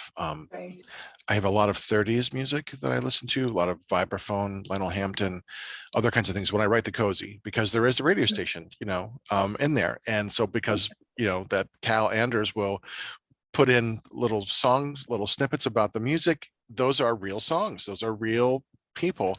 And based on the music that I'm listening to at the time, I'm like, oh, Yeah, that's a nice song. I think I want to include that in there. yeah. But like when I wrote Death's Head, I had 6 hours of voodoo music, voodoo drums and chants, and I just put that on, and it just played over and over again, and so much that my wife got a little concerned. but I'm like, I have to channel this, I have to Yeah, getting feel in the it. zone. Yeah, and after a while, I'm like, oh yeah, the good part's coming up, and I'm like, I totally. So I get it, but it has to be very specific kinds of things. But otherwise, it's like I don't want to watch. I'll get distracted with Facebook or YouTube or something like that. No, I can't do those kinds of things. But no, I totally get that. And so you seem like you write pretty much anytime. You write in the mornings? How often do you write? Like, do you try to write daily, or is it just as much as you can? Yeah, kind of as much as I can. So when I start a new novel, I can't stop. So it becomes as much as I need my cup of tea in the morning, I need to write, and it becomes part of my routine, which was really difficult when I was working full time, because I was literally working 70 hours a week, with me writing and with working, and it's not sustainable. So I feel for people who are trying to write as well as work full time, and I've got a family. It's there's a lot of pulls. Whilst I'm off, it'll be kind of daily once I start my new manuscript that I'm writing. So yeah, it would be as much as I can. So while I'm off on my sabbatical, I've had a couple of weeks where I'm launching the dinner club, catching up with people, because I've been antisocial for so long, because I've been writing and working full time. And then it'll be 30, 40 hours a week I'll be writing, and I aim to kind of get 2 books wrote basically in the time that I'm off. So it's very, I can be really self-disciplined. Although I'm distracted really easy, I get bored very, very easy. I'm really self-disciplined because I have to be with my day job, so I can transfer those skills into me kind of writing and be as productive as I can, and I can have that peace and quiet. But yeah, I think any opportunity, and also I read a lot. So I read a lot for the community. I've done that since I joined Instagram and Twitter, and I want to support other authors. So as well as kind of writing, I try and break it up with maybe reading in between, and reading in the evening and stuff. But yeah, I kind of, anytime I can get, I want to just really be productive and get things typed up. Oh, that's great. Tell me how you felt seeing your book in print for the first time. It was just bizarre. It was so weird. So I got a copy off my publisher, and my partner came home and I was like, "You're gonna have to open it." He's like, "No, you need to open it." I was like, "I can't open it." So it went backwards and forwards for ages, and then I opened it, and it's dedicated to my grandma. So I was crying when I opened it. I was like, "Oh." And my partner was like sobbing, and I'm like, "Oh," and it was just like, I can't touch it, and it felt really weird, and it still feels really weird. It's lovely, and I love, the publisher's been fantastic. The cover's beautiful, everything's perfect. It feels gorgeous, but I can't read it. It's just really bizarre. It's just weird, and for the launch, I had to read a part of it out, which was lovely. And I did a live the next day, like a live launch, and read some out, and it was great. But I'm just like, oh, it just feels weird. Like I can't, it's surreal. And it just, and I know it'll eventually sink in, but because it's all so new and it's overwhelming, it's amazing that people have been so kind of complimentary and so supportive, and have been, absolutely wonderful in what the feedback's been. But it's kind of overwhelming, it's just surreal and bizarre and brilliant, but just so weird. It's kind of like it's a baby, I guess. I feel like I've given birth to this book, because it's got a piece of my heart in there forever. It's got my soul in. And even though it didn't take us, I know some people spend 8 and 10 years writing books, and it's really personal to them. This book is personal to me for different reasons. And it was just so surreal. I've never ever experienced emotions like that. It was just the most bizarre, surreal, and brilliant thing. Absolutely overwhelmed with emotion, but amazing. Were you the same with yours? It was weird. My because I got an author proof. My first concern was, oh God, how many mistakes did I leave in the book? And like, is it going to be cringy? Am I going to read this and going, oh Mark, come on, really? Because by the time you get to push that publish button, you've read it enough times, you're kind of like, but seeing it in print is very different. And I'm going to challenge you in a year's time, a year and a half, go back and read your book. That is surreal. Because I had to read my cozy because when I started working on the second one, because I'd forgotten all about the first one because I had done 3 other books. I'm like, I don't remember. I knew the basic idea, but I'd forgotten character names and and everything. I'm like, so I was like waiting for the horror to kick in, like, oh boy, this is shit, and there were a few parts that were a little, like, I'll say a little too sweet. Like, okay, I could have eased up on that. Like that just, okay, Mark, got to tone this down. But there were more parts where I was like, oh, that's a nice phrase. That's not bad. And even more, like, I don't remember writing this at all. Like, I have no clue. Like, I know consciously that my fingers did this work. But in that, when you're in the furor of writing, you're not cognizant of every word. You're just getting it out there. It's just coming out. And you kind of don't know how it all happened, but there it is. And that's what I felt mostly like, wow, this isn't bad. That's all okay, and that's what I think what you're going to find is when you come back to it.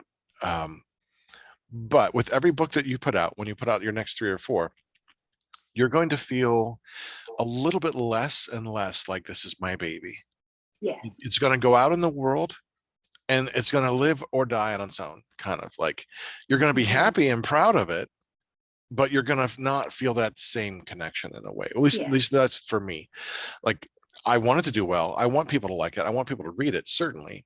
But the emotions are already kind of being wrapped up with, like, what's next? Like, what am I investing in next? And so now then that's the process for me. And then you start wondering, like, when people aren't buying it, like, why the hell not? Which is what I've been feeling with Death's Head. Like, this book, I'm hearing good things, but no one's buying it. Why not? So that's what I'm like, okay. No, that's a great answer. It is surreal seeing that in print, and the people when they get a copy of it, that's wonderful. When they like it and they're happy to read it, and they call you. My dad would call me like every day about it and talk about it. And that's the only book he's read of mine, the first one. He won't read anything else. Same thing with most of my family. That's really important, and it's really nice. My parents are they're away on holiday at the moment, and my mum keeps texting us saying, "Your dad's looking at the reviews. You've got another review," and it's really nice when like my parents have always been really supportive of everything I've done in life, but to have that is, it is really important, and I think those things, they make a massive difference to have that support, and for people to be genuine. And my parents would say, actually, it's shit.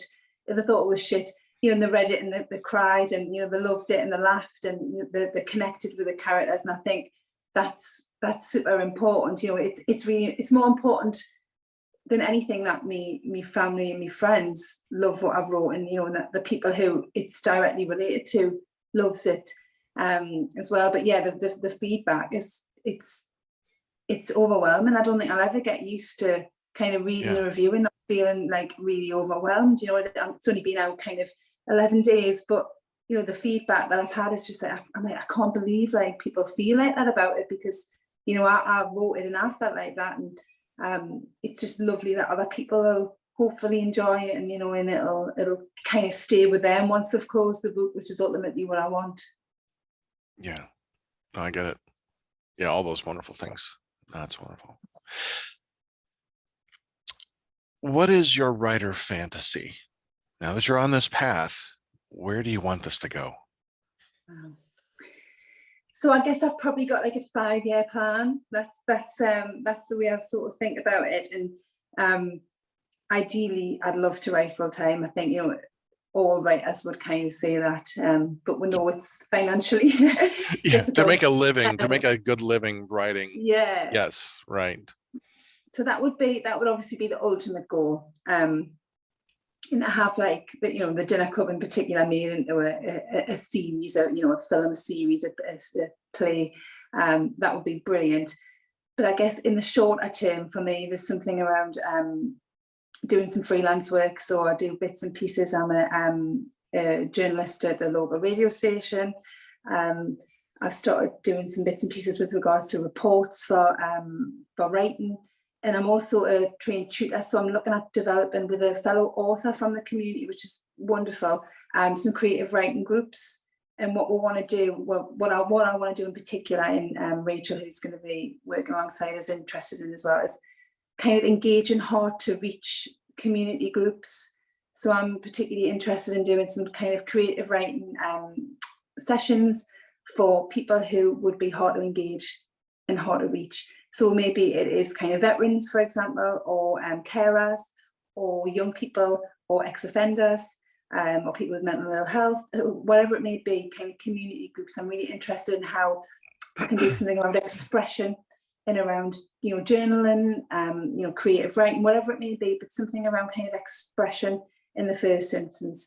So I'm interested in doing that, and kind of just freelance of whatever might come up, and doing that alongside me writing for a couple of years, and then hopefully kind of tapering that off and writing full time. But obviously at the moment I still kind of work full time in the health and social care service as well. So it's I think it's a gradual thing, but ultimately I would love to just write full time now that I've got the bug, and now I'm enjoying it so much. And you know, I've kind of found a new part of life and the community and everything that goes alongside it. I would just love to do that full time. That would be the dream, but I appreciate that that's not as easy as it kind of may sound. Yeah. Your dreams are really, it sounds like they're an extension of you as a person. You really value those connections, and your fantasies involve that connecting with these other groups. I applaud that. That's really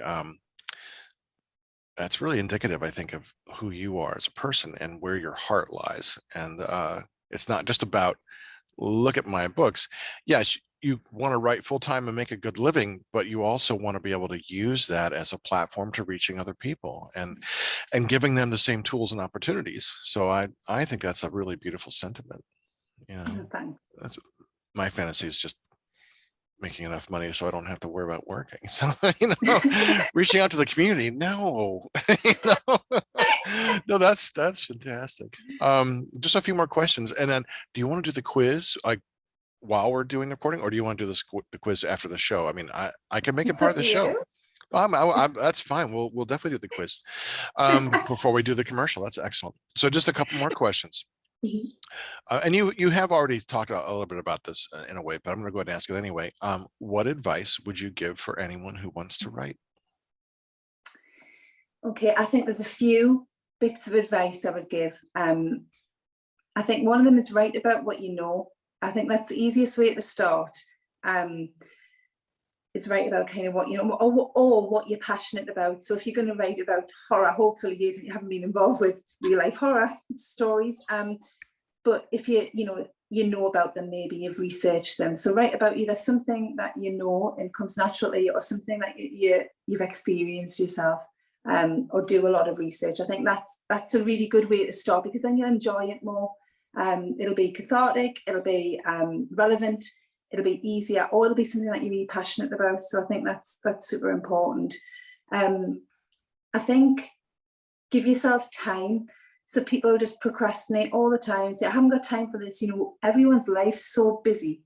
We've got so many balls to juggle. Everyone's got so many pulls. We've got so many roles in our lives. You've got to give yourself time. It's like anything. It's like whether you want to do athletics or if there's something, you know, a career change, you have to invest that time in yourself.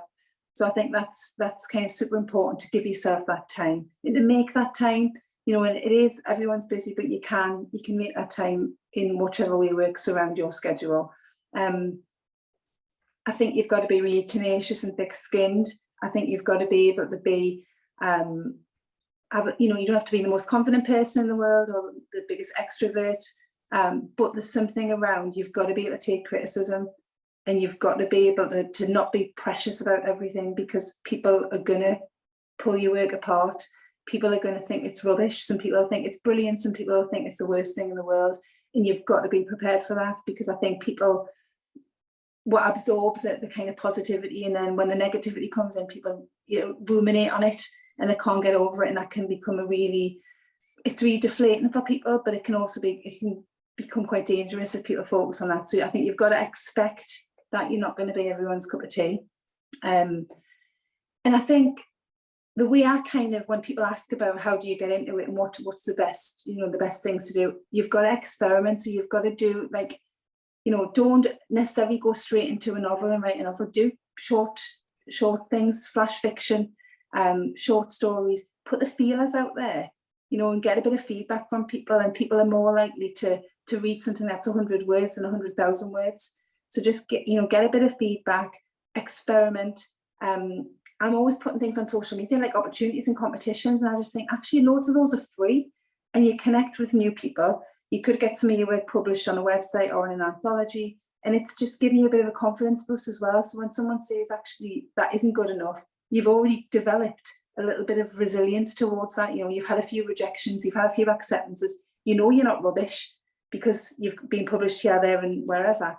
But it's just kind of putting those feelers out and getting a little bit of confidence. So I think that's kind of the advice. And I think underlying all of those is getting a supportive network. And that could be in real life if you're lucky enough. You know, I'm super lucky in that I've got a really supportive partner who reads all my work and is my #1 fan. I've got family who always ask to read my work. I've got friends who are super interested, but not everyone has that. So we'll have to look at, how do you get support? How do you get your little collective of cheerleaders and champions? And how do you feel part of something and not isolated? And I think social media is a really good way of having that. You know, the people on Instagram and Twitter, you know, they've become my friends. They're not just a person at a different part of the world. I've really connected and they've become friends, and we support one another. And I think that's super nourishing, and it's so helpful when you're trying to develop what you're doing, and when you're having a really dark day as well, and you just think, actually, I'm going to give up. So I think you know, that's fundamental to what we do, is to have a supportive network. And that doesn't have to be in real life. If it is, that's brilliant, that's a bonus. But there's a beautiful, amazing, supportive collective out there on social media, and I think people should really tap into that. And also, you know, don't just take from that, give to that. It's got to be equal. It's got to be, you know, about give and take. But there's some real support there. So I think that's kind of fundamental to everything. That's the glue that knits everything together, basically, is to have that support. And if you can't have it in real life, you definitely need to have it on social media. That's wonderful. Thank you. Yeah, good advice. Good advice. And you know, you don't have to have a degree to be a good writer. But like the first thing you said, write what you know. That's the first thing they will teach you in a creative writing class. And the thick skin, you learn that. You know, there's a reason why we're born with 2 middle fingers, so that we don't just wear the one out. You know, and right, you have to be able to accept it. And some people are just going to be assholes about it, and then try to bring you down. And then you can just kind of look at the source of that, and then be able to discard it. You know, but just believing in yourself. Like, it's gonna take time to develop your voice as a writer, and it takes time to learn how to write and write well. And that's okay. You know, everyone has to start from somewhere. And so that's all good.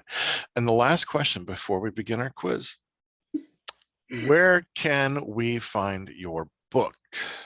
Brand new book, The Dinner Club. Where can we find it? There it is. There it is. How beautiful. Look beautiful, at that. It is. Yes, gorgeous. It's gorgeous. It is. So it's available on Amazon, and it's available in Waterstones, which is a UK bookshop. but it's also on Barnes and Noble, and is it the Nook? Is that one? Is it called the Nook? Could be. Not one there I'm is aware of. there is a link that I can send to you. Sure. But it's basically you can buy from all kind of regular stockists on the internet, ebook, paperback. It's not available in hardback, but it's available on Amazon kind of worldwide for people. All right.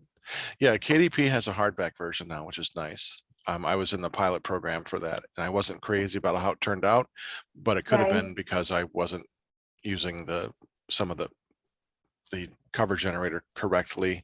And then it just came back. It didn't look good. There were, the people handled, there was like marks on it in grease. It just wasn't, but that was the pilot program. It was a beta. Apparently other people have gotten hardback books and they really like them. So that's something I'll consider in the future. Maybe getting like 10 books, like to give to my beta readers, or something like that, is to say thank you. But no, I get it.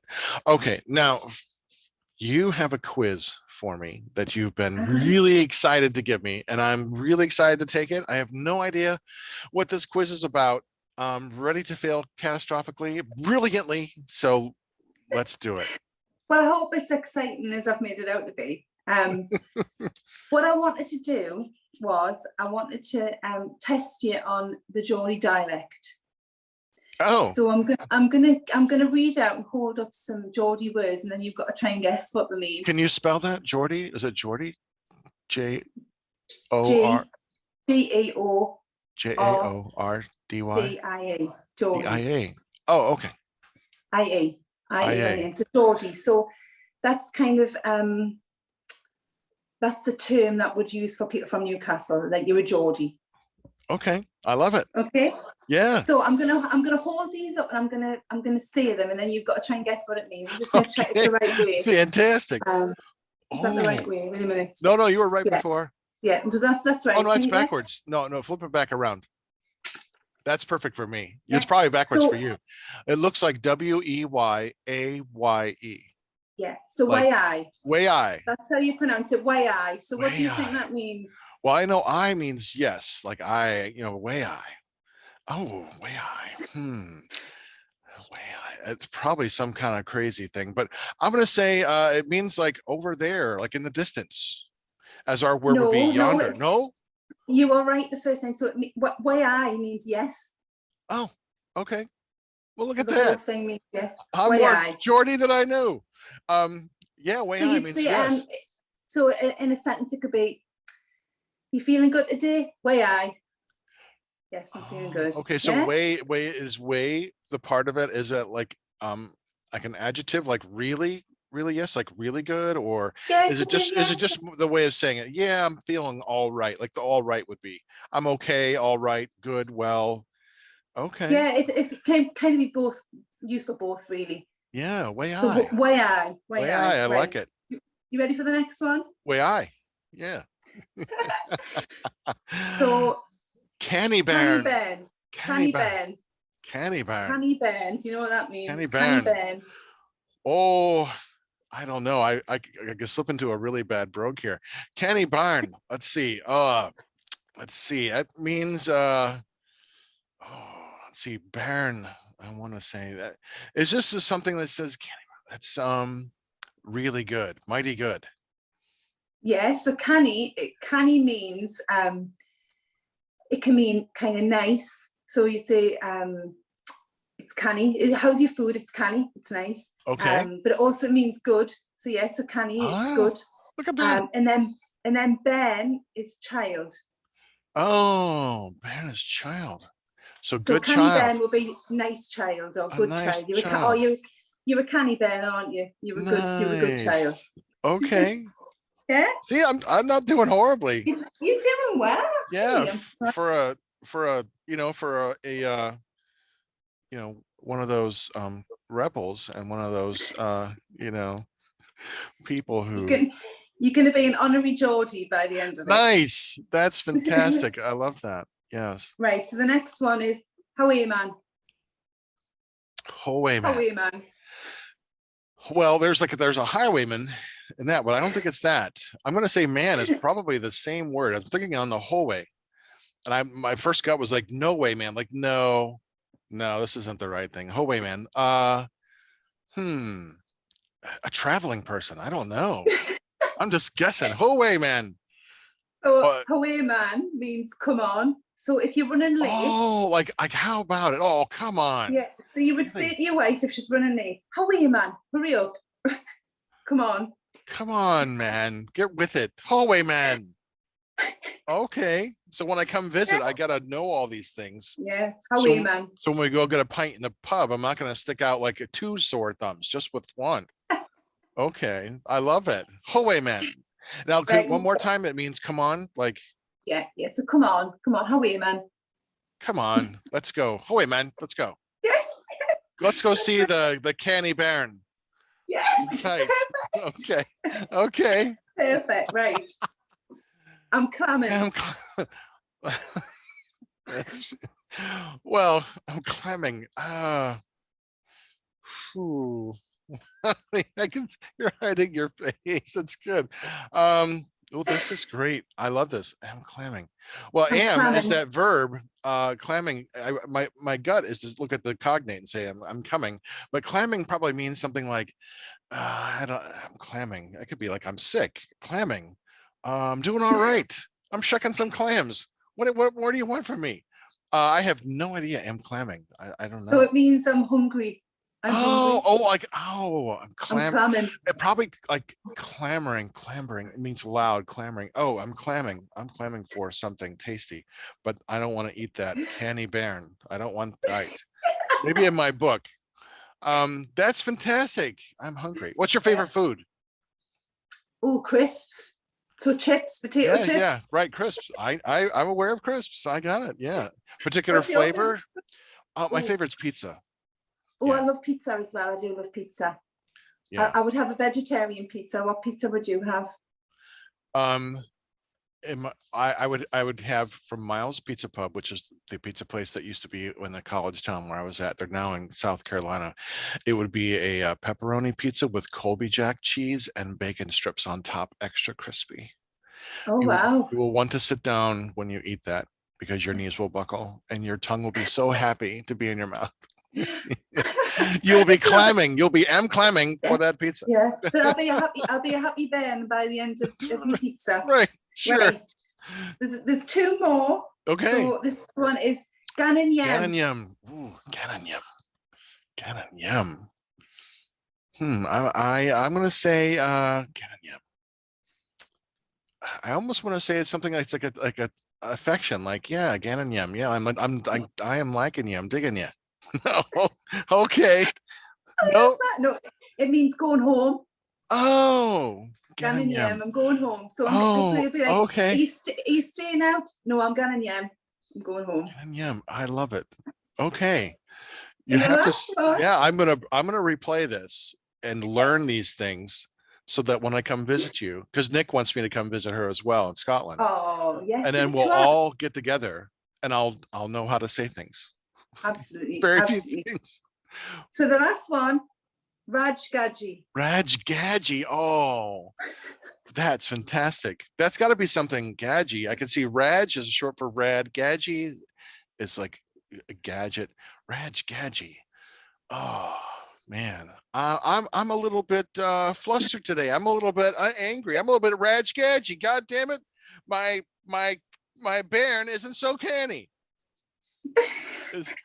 No? You're actually on the right line. So Raj would be like mad or angry, like rage, and then Gaji is an older man. So it means like a angry older man. You're Raj Gaji. What are you saying? What are you saying, Helen? Was that for me? You might say that the Gaji talking about the partner, the male partner, the Gaji. Oh, okay. Derek would be the Raj Gaji. Derek's the Gaji, yeah. That's fantastic. Well, I didn't do horribly. I don't think. No, you did quite well. I kind of got 3 in the neighborhood of 3 of the 5, so that's not bad. I'm going to give you 55% score. Okay, 55%. You failed really nicely. That's good. Well, this is great. Thank you for this quiz. No, I thank I you. love that. I'm gonna be playing this over and over again You'll until I learn get them the. all. You'll I learn all the am. Geordie dialect. I am. I'm gonna be an official one. I'm gonna get a. I'm gonna go. I'm gonna get a shirt that says "Don't hassle me. I'm local." Get in yan. Get in yan. So, right. Um, Thank you for Oh, thank today, you. Helen. I have had such a delightful time with Me you. too. It has been wonderful to get to know you as a writer and as a person, and finally get to connect with this lovely technology that we have. Yes, You know, thank you so much for inviting us. It's been, I feel like I already knew you through your book, but it's been lovely to get to know you more, and I really appreciate you inviting us along. my pleasure. We need to do this more often. Just to Yeah, like get together in a Zoom, just like Nick. totally. We're doing movie night. Nick and I are doing. Yeah, So if you want to join us sometime, because she was wanting to watch one of my movies, I'm like, I'm happy to show them. Just yes. don't hate me afterwards. Don't make me out to be, Raj Gadji. So, No, you're a canny Ben. You're a guys, canny hey, yay. Well, my mom might have other words to say about that. Ben. But thank you again. I had a lovely time. And I'm going to do my commercial, and we will get out of here and get you on with the rest of your evening, because you've got to be Oh, thanks so much. was it Ganny Yam? You got to be no wait, the hungry one. Which one's the hungry? M can Clamming. you got to be M clamming. Clamming. Right? You got to be clamming, right? Okay. Hey, you've been watching and listening to Between the Lines. You can find us at unsaneradio.com. Listen to full episodes or download to your device. You can watch us on our YouTube page, where if you're watching, that's where you're at, Between the Lines Podcast. Don't forget to hit the subscribe button. And if you know someone who would like our show, tell them about us. And if you're a writer who'd like to come on and have a chat, email me at betweenthelines54@yahoo.com. That's betweenthelines54@yahoo.com. And Helen, here's my cheesy outro. See you next time, Between the Lines. Thank you. Bye. Thank you so much. I've had a delightful time. Oh, thanks, Mark. It's been lovely. It's been really nice to meet you. Meet you. Right. Because I know we've been messaging backwards and forwards. But thanks so much for inviting us. I've really enjoyed it. Oh, me too. I'm glad that you had a good time.